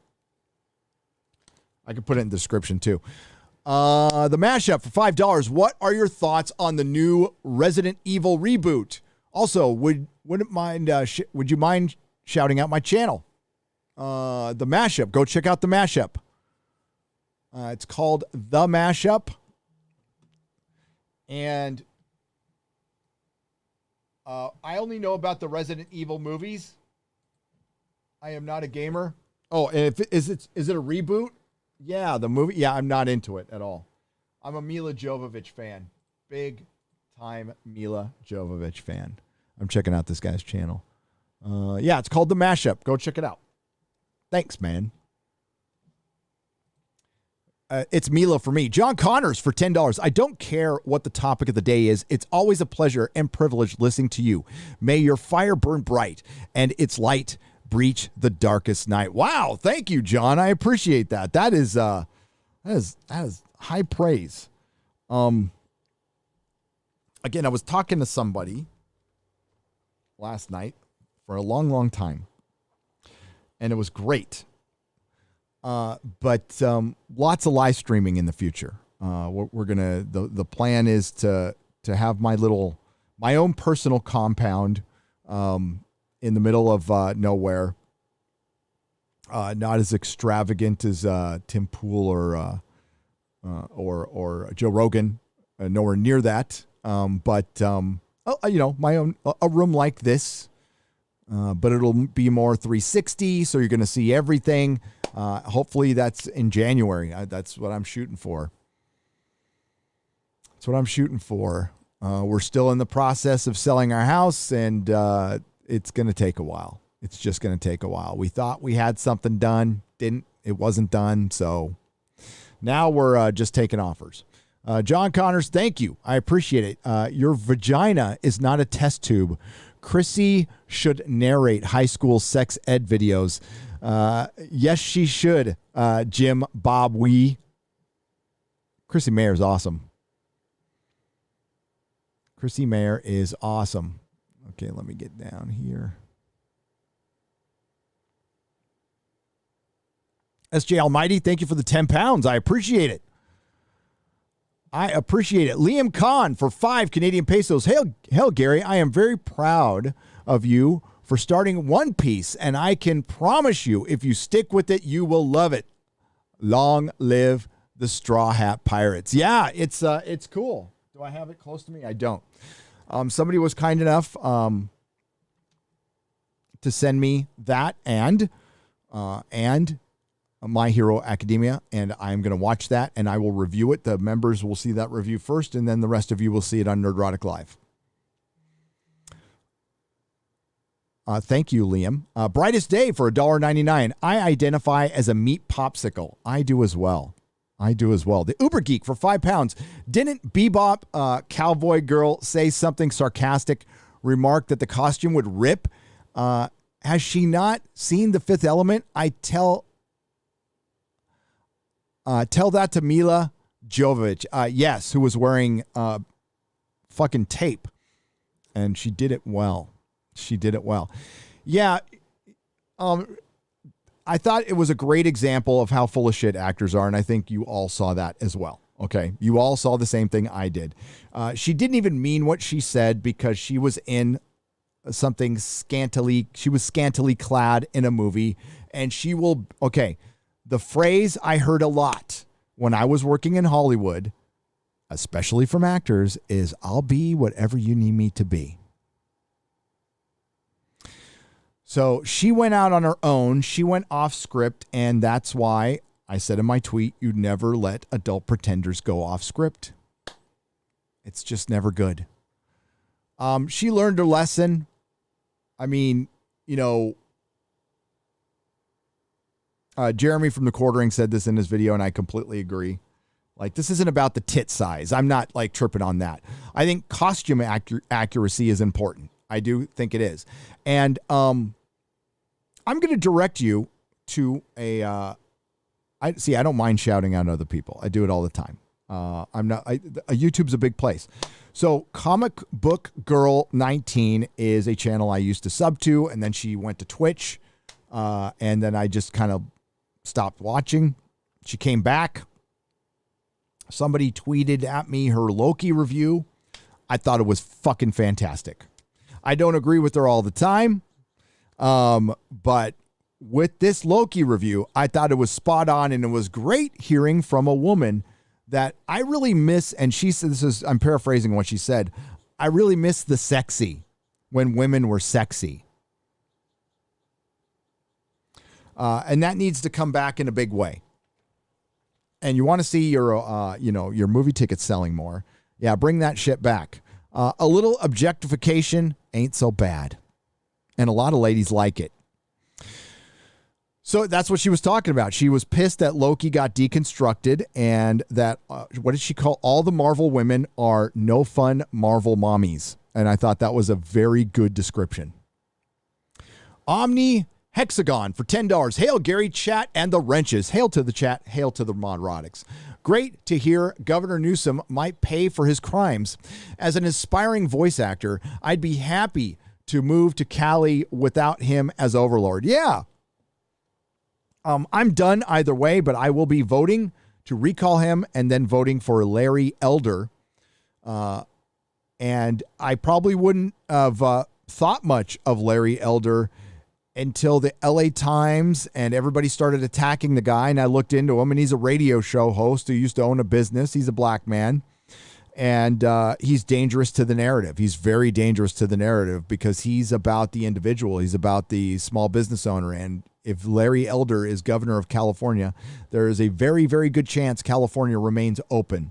If Gavin Newsom is the governor of California, there's a very, very good chance there will be mandates and lockdowns. Maybe both. I was supposed to say mandates or lockdowns, but maybe both. Darius Munchausen, thank you for the $1.49 super sticker. It is appreciated. Thank you. Desaijo for $20 or 20 euros. Sorry. Hail Nerdrotic. What you said about nerds and being too much into X, that struck me quite a bit. So what? That we love things that others see as childish. So what? We enjoy things that others do not. We are nerds. We love what we love. Exactly. We have been hearing that shit all our lives. And yeah, from our parents on down to our friends, on down to people who use the Fandom Menace hashtag. We hear it from fucking everybody.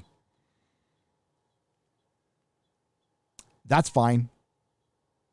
People can say what they want. Pay it no mind. Be proud of what you are. Embrace the strange. I'm a little weird. I understand that. And I'm okay with that. I embraced it a long time ago. Long time ago. By the way, hashtags are hashtags. You cannot be canceled from a hashtag. You cannot join a hashtag. You can't be fired from a hashtag. You can't hire a hashtag. But what you can do is type it. And anyone can type that hashtag and use it however they like, and that's just fine. It doesn't necessarily mean we're in business together or we're friends. The nobody guy for $5. Hail, Gary, this race flipping is getting ridiculous. Yes, it has. They swapped the Jewish guy Asian, the white guy black, and the Asian girl Latina. What the hell? In the Eternals, I believe they swapped the Asian guy black, or was it the other way around? Yeah. It's gotten ridiculous, but the good news is that meme of the Black Panther as Chad basically resurfaced. It's from a couple of years ago. And a couple of years ago, that fucking meme probably could have gotten you fired from a job, but now people are laughing at it. And I thought that was a real fucking good sign. That people felt less afraid to post it. And this minority of mental midgets has been able to intimidate a lot of people through fear.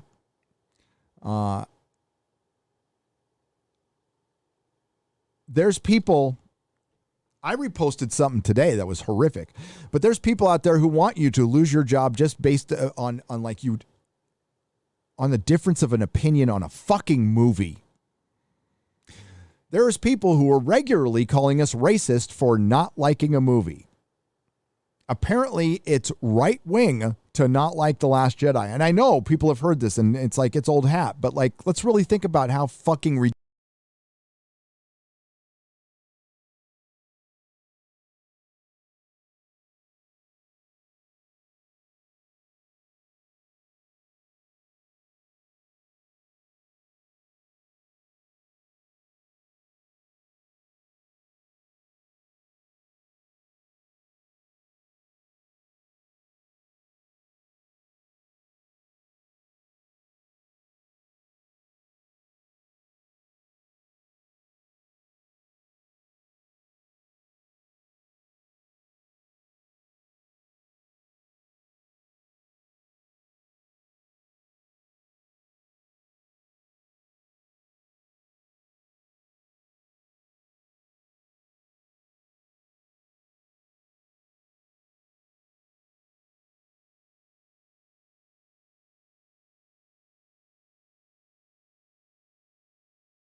Check.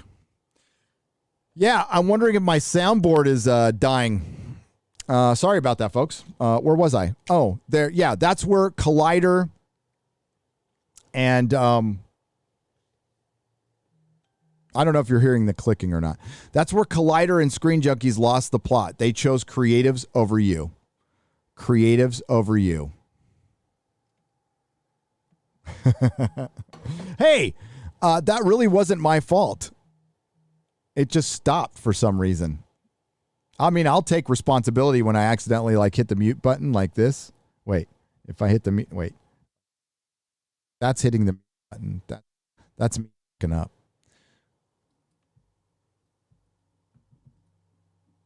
I'm going to come. Do not come. Do not come. Oh, I love that. Oh.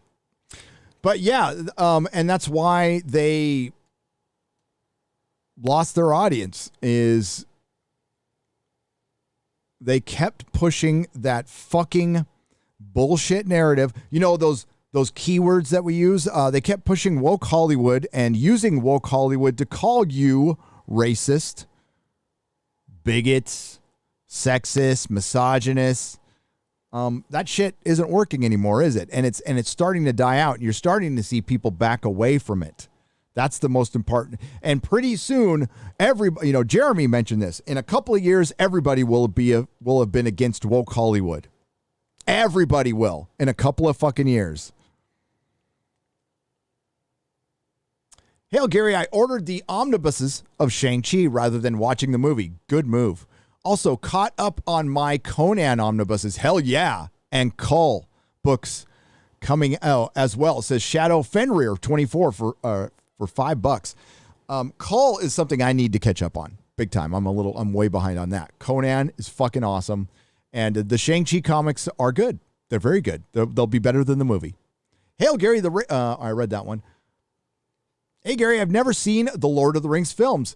Since entertainment is garbage nowadays, I'm reading The Hobbit plus Lord of the Rings books for the first time. I'm loving it. Our future entertainment is in the past. Afterwards, I'll watch these films. Oh, dude, Jake, the movie geek for $19.99.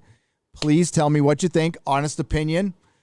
Gary at nerdrotic.com. Fucking make a video. If this is your first time watching it, absolutely make a video on that. If that's what you do. I'm guessing it says Jake the movie geek, so I'm guessing you might have a channel. So do it. Do it. Screw it. Where is the last Bond film? Haven't they finished it? Are they sitting on it? Where is the Wyman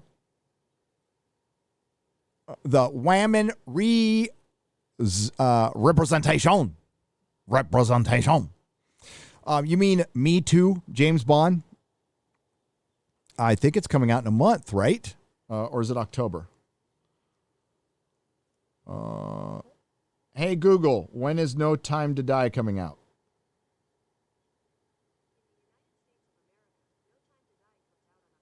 October 8th. That's iffy. That's very iffy. That's after the recall. I think it depends on the recall.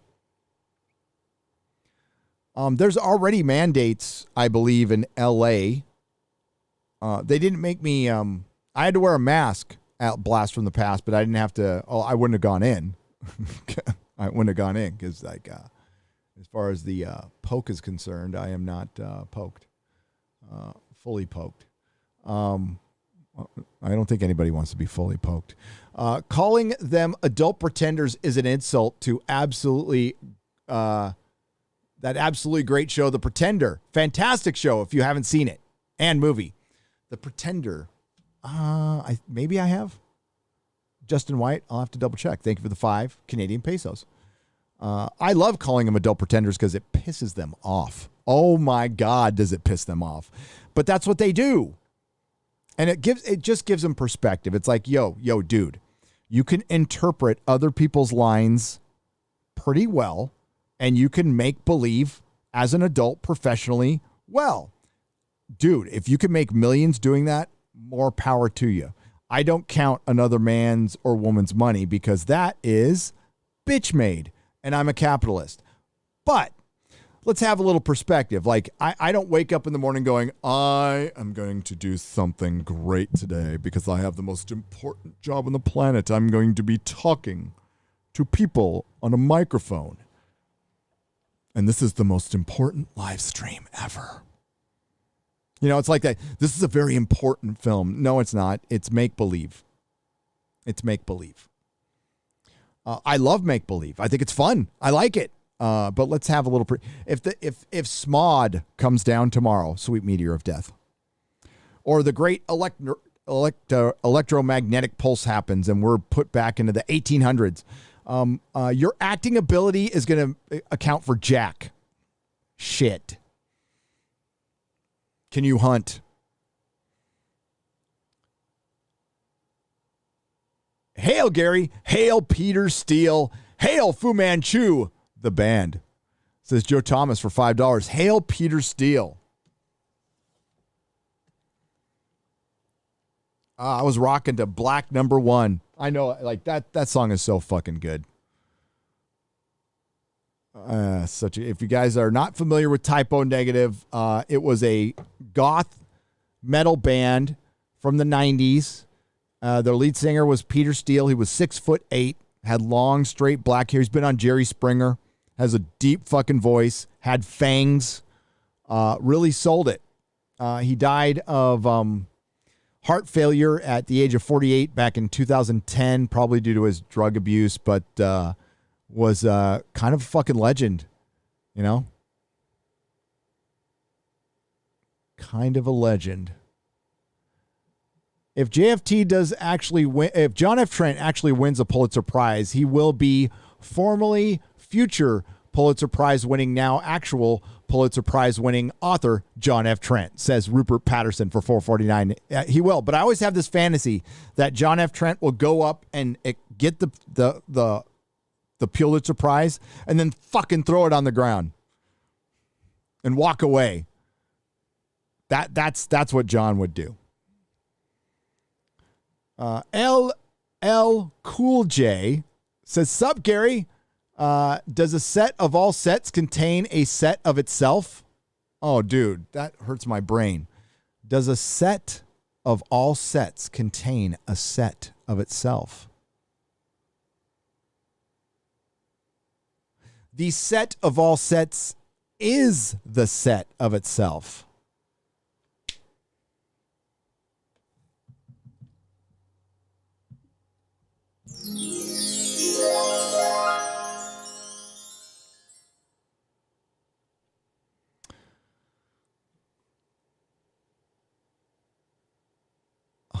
On requiring vax for movies. Did I read this one? It's fine. I'll read it again. The same people using the opt-out for decades are now saying opt-in will bring more people. Yeah, it's fucking she-tarded, as Justin Trudeau would say.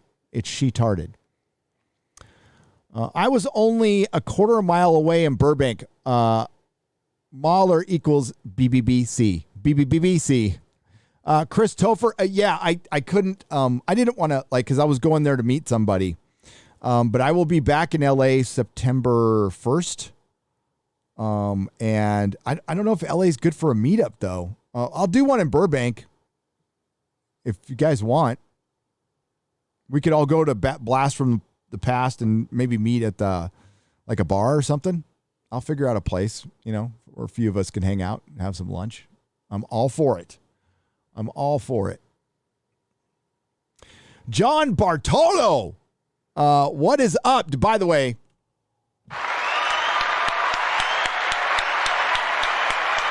that is for John Bartolo for letting us use his studio on Friday Night Tights in Vegas. The studio was fucking awesome. I haven't been around that many guns since my drug slinging days, and that was cool as fuck. He also had some comic books in there that were pretty fucking cool. What's up, John? Thank you again. The best and brightest are not running for office. The real question is, when are you coming to the show? The people want to know. September 11th, I will be in Vegas, John. I'm going to see the comedians of Compound Media, Chrissy Mayer and Anthony Cumia on So I'm going to do Friday Night Tights, and then I'm going to jump in my car after the show and drive to Vegas. I'll be there Friday night, September 10th, and I'll be there through Monday. But yeah, let's do something, dude. Let's do something. I'll emails you and message you after the show. You didn't have to super chat, by the way. Thank you, John. Check out the John Bartolo podcast. Pretty big podcast, by the way. That's a big time podcast. And he's a good dude. There was I'm not into the MMA fighting, but there was an MMA fighter there while we were, and I had no idea. I felt kind of bad. I was like, I should probably know who this is. But I never got into the MMA fighting. I don't know why. Ironworks Gaming for $10. Amazon is buying MGM Stargate 1. New show coming. If it's woke, grr. I hope not, Gary. If you haven't watched Stargate SG-1 and Atlantis, you must. It's as good as the new Battlestar. Yeah, Az and I are planning on watching it after we're done with Babylon 5. I do have a Buffy thing I want to do with, I think Az will probably be in on this too with Mahler, and I'm rethinking it now. I don't think it's just going to be one talk about Buffy. I think it's going to be a Buffy and Angel talk over multiple live streams, probably like discussing a season. And we'll do that in a separate thing from the real BBC. And it'll be something I keep on my channel because, you know what? Yeah, I would love to recommend something that, yes, I know Joss Whedon's a dick. Separate the art from the artist. Buffy and Angel were two of the best shows ever made. The only one I think is better is the Russell T Davies era of Doctor Who. Season 1, 2005 through season 4 specials was fucking magic, almost perfection. Best fucking TV I've ever seen.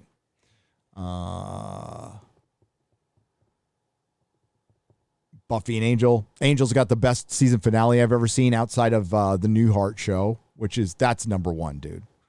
I mean, when having a dream that you're in a show with your previous show is the best ending ever. That was fucking great. And Newhart was funny as fuck. I love that show. Eric K for $5. Gary, she is not pretty, kind of meh to me, but to each his own. She's cute. She's not, we're talking about the actress from Cowboy Bebop. She is not a classic beauty. Elizabeth Olsen is like a classic Hollywood movie star. Beautiful. Not like, I'd still say she looks like, she looks like a classic, beautiful Hollywood movie star. This girl is cute. She looks like she would be a good, like if they remade, I'm blanking on the name now, Hackers. She looked like she would be in the remake of Hackers, playing the Angelina Jolie part. But yeah, she just looks like a little girl. I'm into women myself. Not little tiny girls. Got to have a little Gina Carano on the cover. Did you see? This is what I'm talking about. Now, by the way, I'm a happily married man.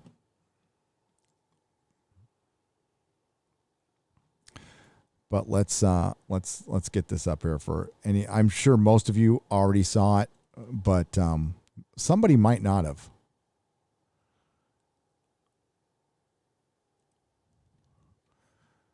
We got to show another. Fucking the libs of TikTok is like, I'm kind of obsessed with that a little bit. I have to go through all the Friday Night Tights retweets. By the way, keep those coming, man. Have your drinks out, your food out, ready for Friday Night Tights. I will, over the course of the week or that night, I will retweet every single one. And I know Az will as well. I think Jeremy will as well. But I just wanted to say freedom has never been hotter than it has been now. Freedom is fucking smoking hot.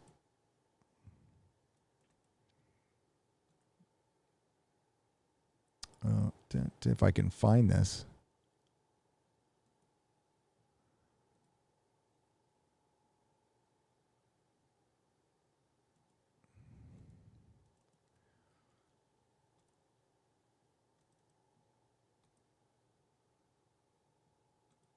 that's not fair.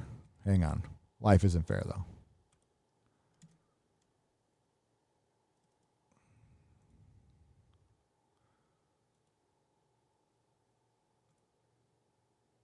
There it is. Oh, yeah. Check, check, check. Okay. I'm hearing that clicking again. Holy crap. Look at that.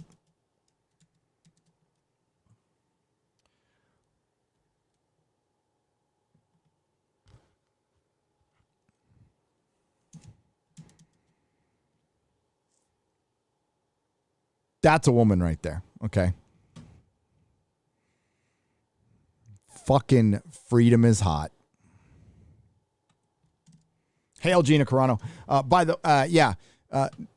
She's working on her new film, and I'll probably do a video on that. I meant to do one recently. I guess I'll wait for her next update, and I'll do a video. I promise to pub it as much as possible. I think we should support it. If you want, I don't mean to should you. I'm going to support it as much as I can. Because if it's successful, for one, her being on that cover shows that she's not completely blackballed in Hollywood, and I think she will get a deal from a Warner Brothers or a rival studio somewhere. And I think that would be a wise move. If they're going to remake a fucking Xena or something like that, Gina would be perfect for it. Feel for you, Gary. My Vietnamese biz owner wife of a nail salon got shut down for 2 months. I said, fuck it, stay open. And that's good. Not that all right guy for $5. And yes, the Vietnamese community, the Asian community was hit specifically hard. They were hit as hard as any other small business owner, especially in San Francisco. They have the majority of the Asian-owned businesses are the majority of small businesses, and they were fucking decimated. Black-owned businesses were decimated. Latino-owned businesses in L.A. were decimated, particularly restaurants. Nobody talks about that, though. The news didn't go talk to them. Why? Because that would break their fucking precious narrative. And now they're paying for it. I'm not a member of any party. I am proudly independent. I guess my politics are pretty close to Eric July's. Anarcho-capitalist. I love capitalism, and I don't like rules. But the worst thing that could happen to the Democrat Party is our current president and our current governor here in California. It's a dream for the opposing side. Trust me. And it's going to end up backfiring in a way you could not possibly dream of. And that's probably good, because I'm seeing the tide turn a little bit quicker than I thought. And it's a good thing if we survive. If we fucking survive, which I think we will. I think we're going to be okay. Don't need to bring out those black pills yet. You might want to use a black pill or two on a certain franchise like Star Wars. That's fine. But for life, long way from it. Long way from it. Nicholas Young for $10 says, I've never voted Republican, but plan to vote to recall Newsom. Democrats have a super majority, and there are homeless under every freeway. No rule of law. Crime is up and embarrassingly woke. Nicholas, that's exactly what the people I talked to at Burbank said. I witnessed a homeless encampment under a bridge that's in the middle of two freeways. I don't know how the fuck they get in and out. It was in the middle of two 12-laned freeways. There's this on-ramp. So they would have to get on the on-ramp, I guess, climb up on it and have to climb. I don't know how they fucking did that. But they're there.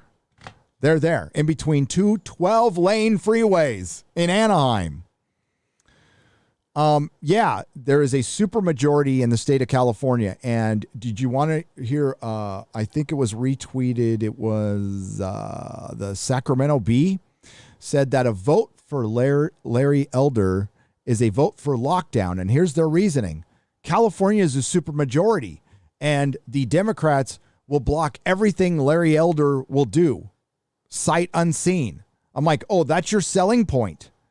You're saying, oh, don't vote for Larry Elder. Nothing will get done because he defies the supermajority that has been in charge of the state for 40 years and has done nothing for anybody except for the big tech overlords.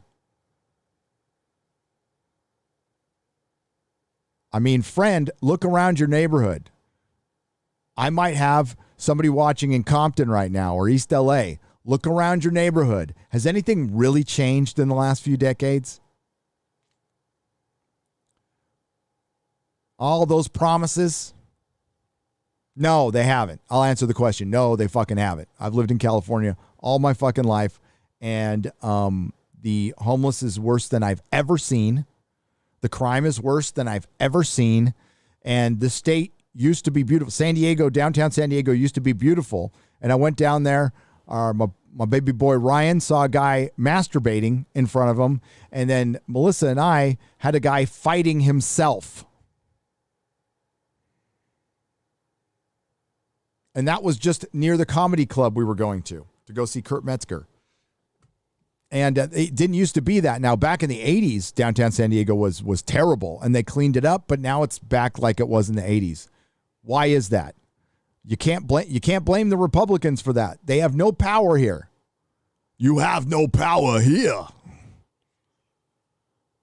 So let's just keep the same old, same old. Let's vote for more lockdowns and more mandates because it's a D, and it's like rooting for it. You know what? We got to stop. All of our fucking elected leaders have failed us, and we need to stop voting because somebody's cute. Gavin Newsom got into office because a bunch of women in California thought he was handsome. He's handsome. I'm going to vote him in because he's handsome. He's an incompetent fucking tard, but he's handsome. He's got good hair, and he seems nice. He doesn't put up mean tweets.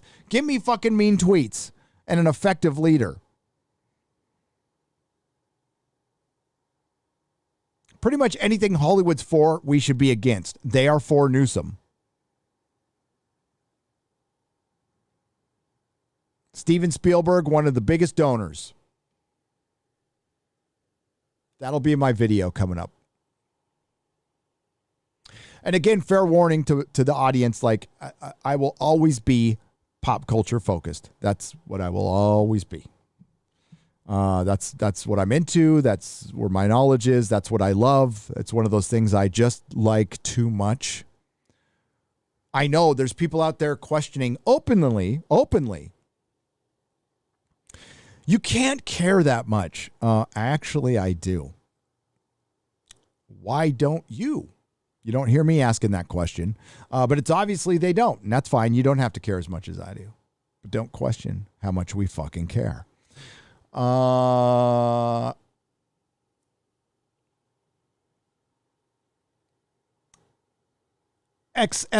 for $4.99. Shang-Chi is too much of a side project. Real future should be more familiar, but I don't know which one. What do you think should it be? A real failure should be more familiar, not future failure. Shang-Chi, yeah, it's just too average, and it's obvious why they did it. To pander to Asians. They had a successful marketing pander to black people with Black Panther. They made it a cultural moment, and it actually became one. So it was a very rare occurrence. It's like going out going, I'm going to make a viral video. And Disney actually did it because of very clever marketing. They made a very average superhero movie a cultural moment, and it was. And I'm not going to take that away from anyone. And if, Black Panther's, and what also worked is Black Panther's a good character. He's a character we've all been reading in the comics forever. He's been in the Avengers forever. He was really good in Civil War. Chadwick Boseman was very good in Civil War. So sure, the movie does well. Great. Let's do the same thing except with the Asians. And we'll use the Shang-Chi character. But then they looked at the source material and they went, oh, and this is going to be problematic. So let's use an Iron Man villain called the Mandarin, because that won't be as offensive as Fu Manchu. Shang-Chi could have worked if it was a rated R crime drama and you got a guy who looked like fucking Bruce Lee and he's running around in a gi doing Bruce Lee shit. Make it a period piece. Make it absolutely in the 70s. Get Quentin Tarantino to direct it or somebody like that. I think that would fucking be watchable. It would be fun. A good, fun homage to 70s kung fu films, fucking violent as fuck, over the top bloody, it would have been great. Nope, we're going to get this homogenous. Here is the Asian Marvel superhero. That's all it is.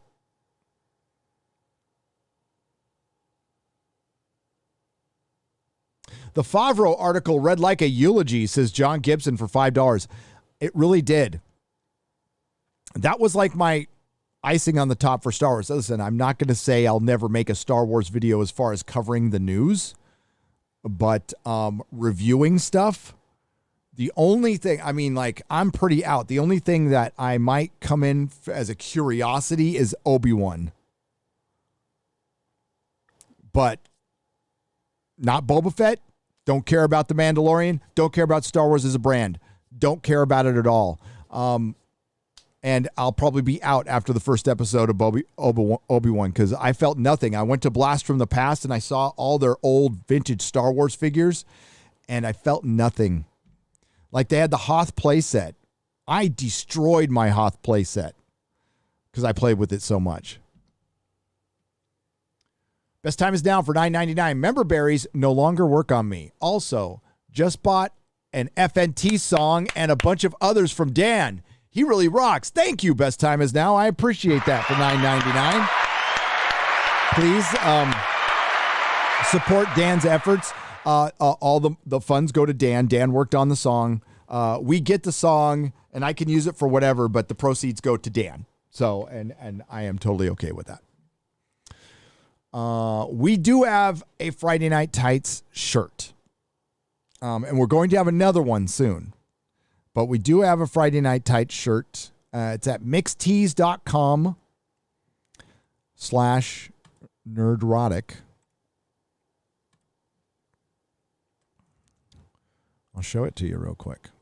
There's a Nerdrotic shirt, and then there's a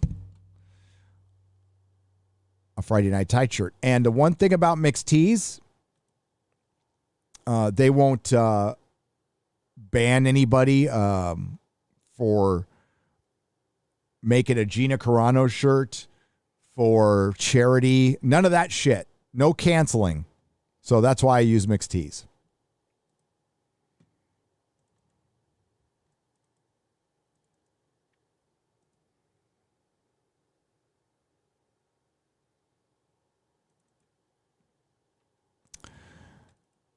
If this, now see, now I'm boomering.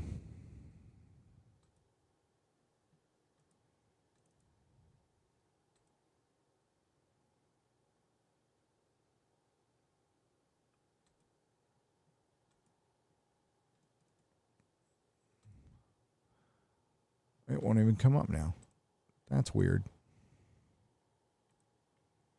That's anticlimactic.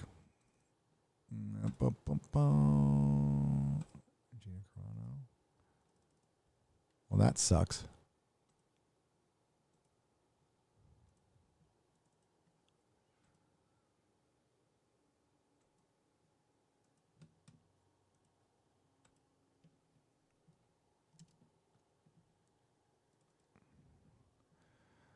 Yeah, OBS is really fucking up today. This is great. Good for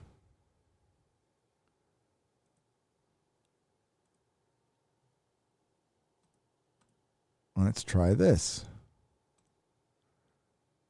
Oh, motherfucker. That's not going to work. Let's try this. There we go. Finally. That took way too fucking long. Yeah, so there's the Mixed Tees site, and there will be more. There's going to be another Friday Night Tight shirt coming soon. I'll let you guys know what's going to happen probably in the next month. We're also going to have the mugs available, the Fake Geek Tears mugs for Friday Night Tights. Sorry that took so long to get up there, but yeah, I really like Mixed Tees. It's run by the channel Popcast. The Popcast guys run this. Talk to them at the Star Trek convention. They're doing good. They're good guys. They're not in the whole culture war sphere. They do like theory videos and stuff. But they certainly don't give a shit. That they like to make money. they're capitalists, so they're not going to be silencing any of us anytime soon. And I fucking appreciate that. I really do. Brown Gaijin for $5. YouTuber Hero High confirmed that Cowboy Bebop, Mr. Watanabe, only handed his notes to Sunrise Anime. I'm sure Sunrise handed it to Netflix, but okay.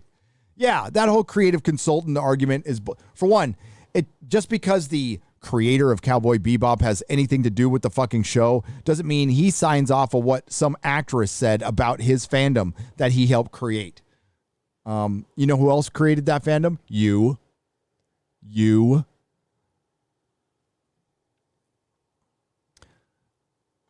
Gina Davis is one of my favorite actresses, and she's a diehard feminist, but I don't care. It's only when she stars go over the line that I lose respect for him, says Femboy Baroness for $5. Exactly. There are stars out there who, you know what, if they like a president, so what? And they're just all about that president. But the minute they go into, if you support the other side's president, you're a piece of shit. You're a fucking white supremacist. You're a Nazi. You're a this. Once you start it, well, you're attacking half the country.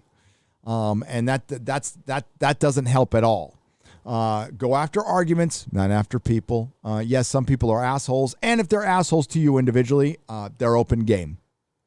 That's it. We all got our limits, right? Douglas Brown for $5. Sorry, a bit late, off topic, but I was wondering if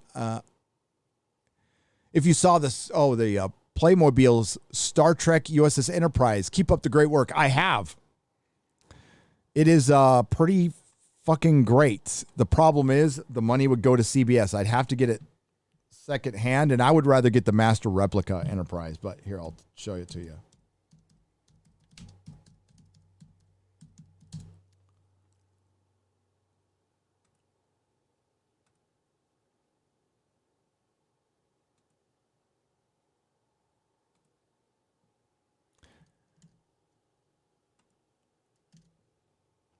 It's like $600. But it's got it's got fucking everything. It's badass. But it's $600. That's a lot for a kid. Scott Vakra for the best Batman stories remain the 80s run leading up to Nightfall. I agree. Any of the material would rule. Grant Wagner, Breyfogle, I never know how to pronounce his name, need movies from that. Yes, they skipped all over the good shit to get to this other multiverse. Razor Fist was right. Multiverses are shit. They're a fucking gimmick. They're only used for crossovers and stuff, and nothing good comes out of a fucking multiverse. And we're going to get America Chavez, the lesbian portal puncher, and a lot worse. Bilbo for 50 Czechoslovakian pesos. Thoughts on Witcher Season 2? Laura Hisrich at least knows source books well, but she's a total woke Dumbo. She said she wants to challenge the material. Yeah. She's going to challenge herself right out of a fucking job. And if Netflix doesn't wake the fuck up and get rid of her and bring in a real fucking showrunner, your next Game of Thrones is going to be the next canceled series on Netflix. I mean, Witcher was a fucking sensation. It was an absolute sensation. It was pretty good, except it focused on Yennefer way too fucking much. She got all the fucking money shots, and The Witcher didn't. It needs to be a lot of fucking Witcher. A lot of Witcher. I heard he doesn't have the majority of the screen time in season 2. What does that fucking tell you? And he spends most of the time babysitting. And I know he trains in the books, but still. And they're going to mix in the Wild Hunt. Does Adam Driver blow whoever rents that room? Says not applicable for $2. Yes. I thought Free Guy was amazing. However, it was The Truman Show, but a video game. First movie that had packed movie theater for me. Says Chris Pruitt for $5. It was a very full movie theater when I went. comparatively to Black Widow, which had 6 people, The Jungle Book, which had no people. I would say Free Guy. I went on a Sunday, and there was like 30, 40 people in there.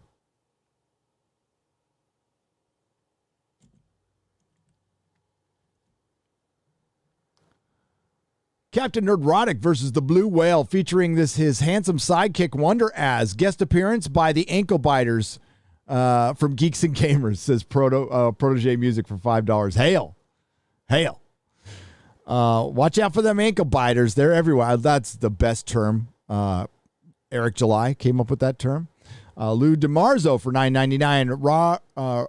Red Letter Media completely destroyed Brie Larson's white dude rant, citing Tangerine, a movie about African trans that all white dudes gave a fresh rating. But no one complained about that one, right, Brie? Exactly. Thoughts on King Spawn #1 pre-order sales? Snell World for $5.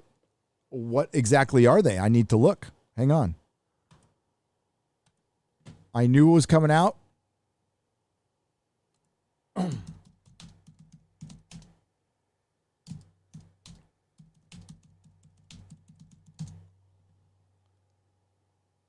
Todd McFarlane's King Spawn 1 has generated retail pre-orders of 497,000 copies to comic book stores, according to Todd McFarlane Productions.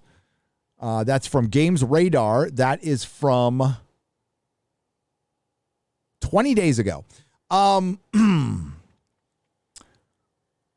issue, which goes on sale August 25th, which has already come and gone, was written by Sean Lewis and McFarlane, interior art by Javier Fernandez.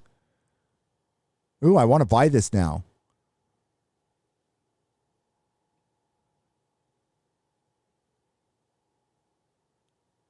Okay, so it's non-returnable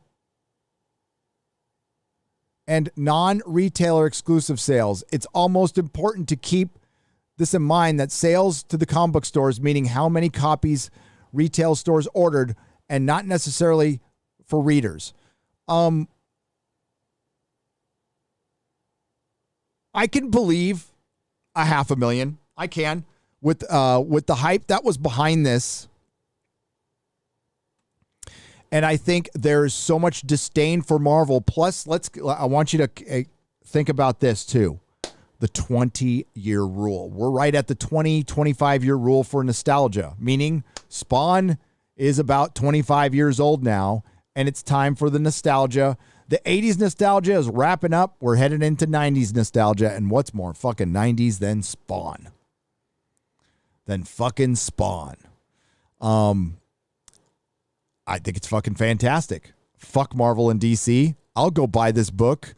I should have probably picked it up, but I haven't been in a store. Oh, well, I haven't been in the store selling new books, but there's a store right down the street that I'm sure has a copy that I'm going to go and here, I'll see if I have his card. I think it's exciting because the one thing Todd McFarlane isn't is woke.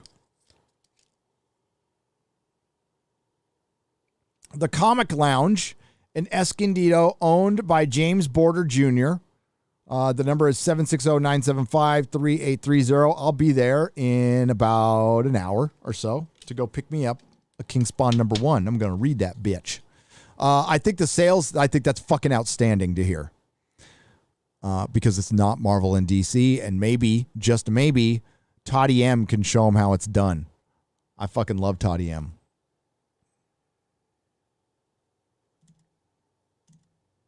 And yeah, 497.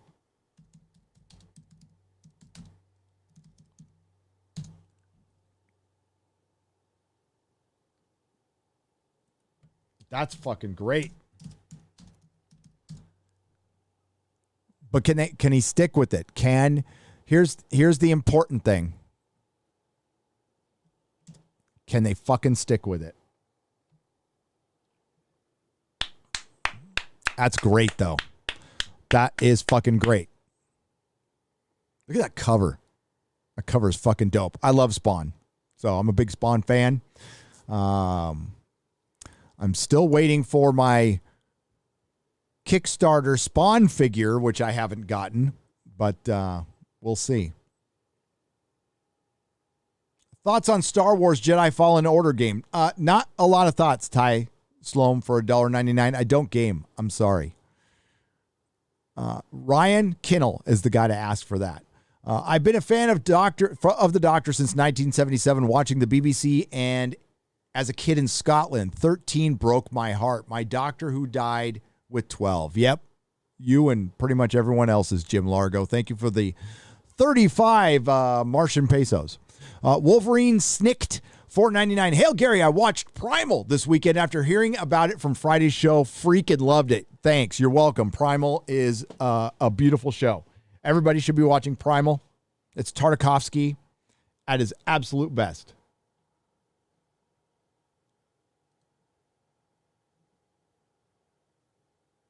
Absolute best.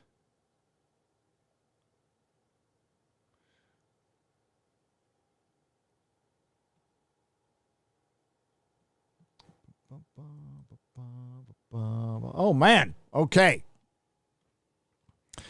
Sorry, I was just like, I was like, I got to go to the comic store now. That's so good. That's so good. But look at this. We got a little, hang on.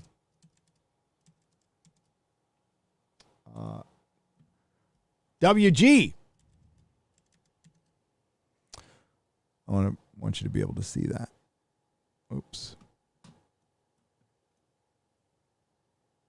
WG for $100. Thank you, WG. Thank you. Hail, Gary. I heard you had to tap into your Freedom Burrito Fund in order to maintain your surplus Warsaw Pact audio-visual equipment.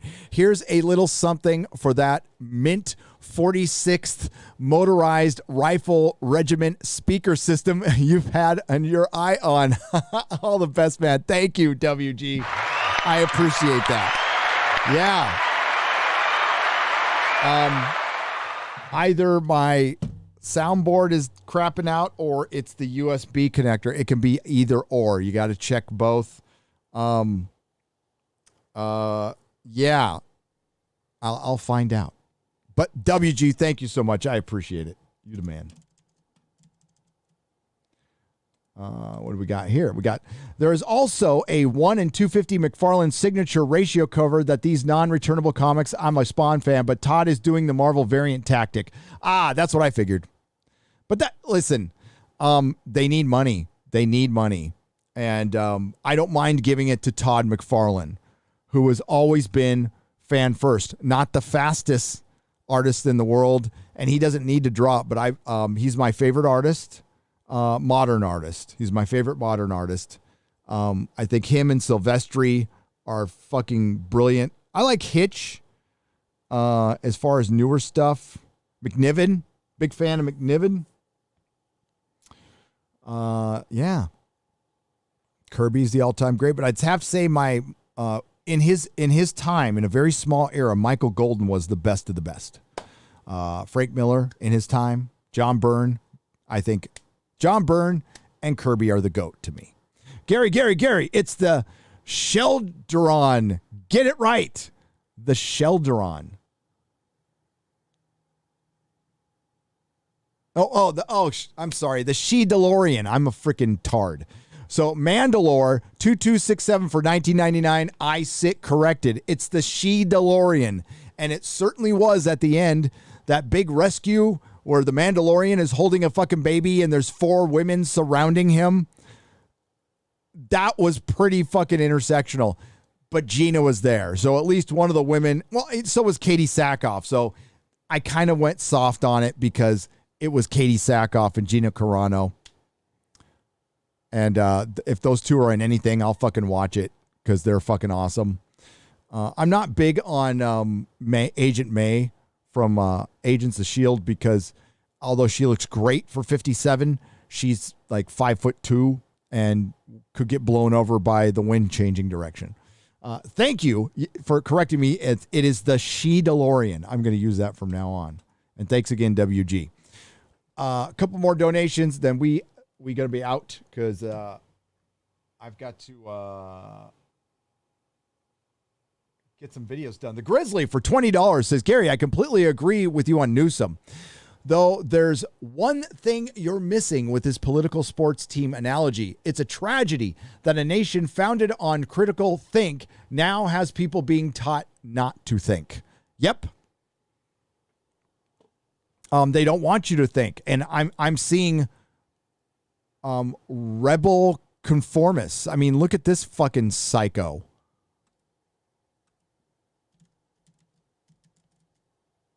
Look at this psycho.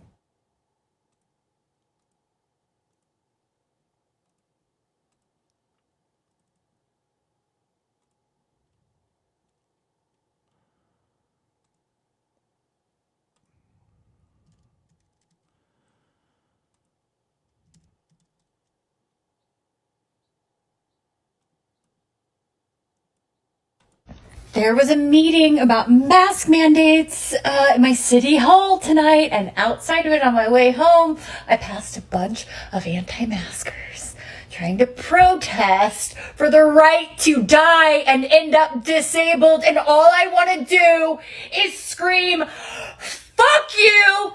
Please die! Just die! Like you're literally killing yourself and the people around you. I am out of fucking empathy at this point.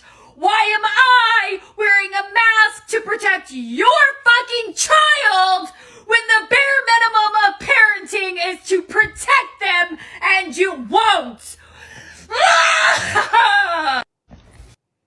Okay, so number one, point out all that ink she got in the last year. Look at how fucking new that ink is. It is just all like fresh as fucking, So somebody got woke over the last 2 years, threw an earring in their nose and thought they could by the way, she's in her fucking pajamas too, probably in the middle of the fucking day, wishing death on people.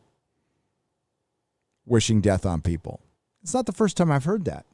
Actually, I heard it from a YouTuber. I heard a YouTuber say that they wished we had died during the coup too. I did. Yeah, for one, that's the worst form of karma there ever could be. Two, you are really gone, like need a lot of fucking help. Your narcissism and you're just fucking gone. And this is what being locked up does to people for a long time. But what is this? The rebel conformist here. I don't even know what the fuck she was really talking about. What, keeping the kids masked up? It doesn't matter. You're not mandated. Kids aren't, yes, they're going to carry it. Kids carry little fucking diseases. That's what they do. We're going to have to live with this. As far as being handicapped, what the fuck are you talking about? Turn off your fucking MSNBC. But yeah, we have it. I mean, she's a fucking infant. This woman is an infant. She has the brain of a fucking 6-year-old. She can't even hold in her fucking anger over something that really doesn't exist that severely.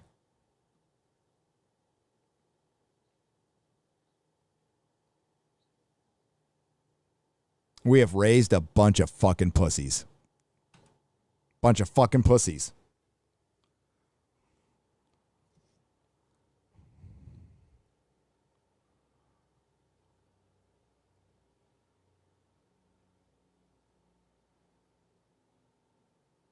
Okay, Gary, if you decide to watch Stargate, be sure to skip Universe. It's more refined series. Make sure not to skip Universe. It's a more refined series, has BSG and Expanse vibes. Cool. Curious about your thoughts on Travis Karras, the secondary artist for DC and Wildstorm, but his Space Girl comic blows my socks off. I'll have to check it out. I'm not familiar with that name. I'll probably recognize their art, but I'm not super familiar with the name. You said Space Girls is good, Weston? I'll check it out. I will. Unless it's DC or Marvel, which I'm not buying right now. You do like coffee, then you need Krigler coffee. It's awesome and fully American. Go get some to help support an American business. Says Mark Redacted for $5 Australian. I will support Adam Krigler. I love Adam. Brilliant. The Blank Podcast with Ian Slater. Gary, leaving Cuomo, Slovakia in a few hours. This was my plan already. All of our stories gave me cause to continue and move. Plus, was that Gina? Yeah, that was Gina Carano on that cover, dude. Oh my God, she was hot. Gary, I worked on both Picard and Orville. Would love to chat with you about my experience on both, off the record, of course. Holy Wars for $5. Email me, Gary at nerdrotic.com. Let's talk. Let's talk. Gary, I was wondering if you watched Batman the Long Halloween animated movie. Thought the voice acting was great and stuck to the source material. Zach S. I thought it was great, Zach. DC animated universe is fucking brilliant for the most part. Bear Nerd Fun. Haha, Google answered you on my phone. It did? That's awesome. We need a meme of you at Gary the Snail and Az being Patrick Star from SpongeBob SquarePants. Wild Warlock for $5 Australian. Yeah, why hasn't that one happened yet? Hale, can we just pay Gwar to make a superhero movie? Fuck yeah. Odorous for the win, yes. Volkert Cornells for 11 euros. Hail, Gary, the voice of reason amidst the woke insanity. Watching your streams and videos always makes my day a little less crappy. Many greetings from the Netherlands. Wow, thank you. And talking to you guys makes my days fucking great. Hail, Gary, if you don't want to spend money on these corporate bullshit, they will change because at the end of the day, it's all about money. Hashtag bring sexy back, says Vapor Knight AAA. Yes, I agree with Comic Book Girl 19. Bring sexy back. All right, the rest I'm going to get on a square up. I got to run. Everybody, I think you guys are fucking awesome. Thank you for being here and enjoying the Nerdrotic Nooner. I'll be back tomorrow, 10 a.m. Pacific time on Heel versus Babyface channel with Mahler and Az for Real BBC, and we will have much to talk about. The Nerdrotic Nooner will return Wednesday, sometime between 11 and 2. I've got to make videos in between now and then, too. And, of course, we have Friday Night Tights with Clifton Duncan. Ladies, Clifton Duncan returns, and you never know who else may show up. You never know. We had an appearance by Grace Randolph, maybe Chrissy Mayer. You never know, because Chrissy's awesome. I will be in Las Vegas the weekend of 9/11 to go see Chrissy Mayer and the comedians of Compound Media. You can just Google the comedians of Compound Media. The tickets are $45. There's 2 shows a night, 7:30 and 9 p.m. I'm going to both shows on Saturday. And so if you want to meet there and hang out, let's hang out, because I'm pretty much going by myself. So, yeah, I hope you all have a freaking wonderful day. Don't let anyone slow your roll. Don't let anyone tell you how much you can or cannot care or something. And may the wings of liberty never lose a feather. Nerdrotic.com.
Nerdrotic.com.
Do not come. Do not come. I'm gonna come.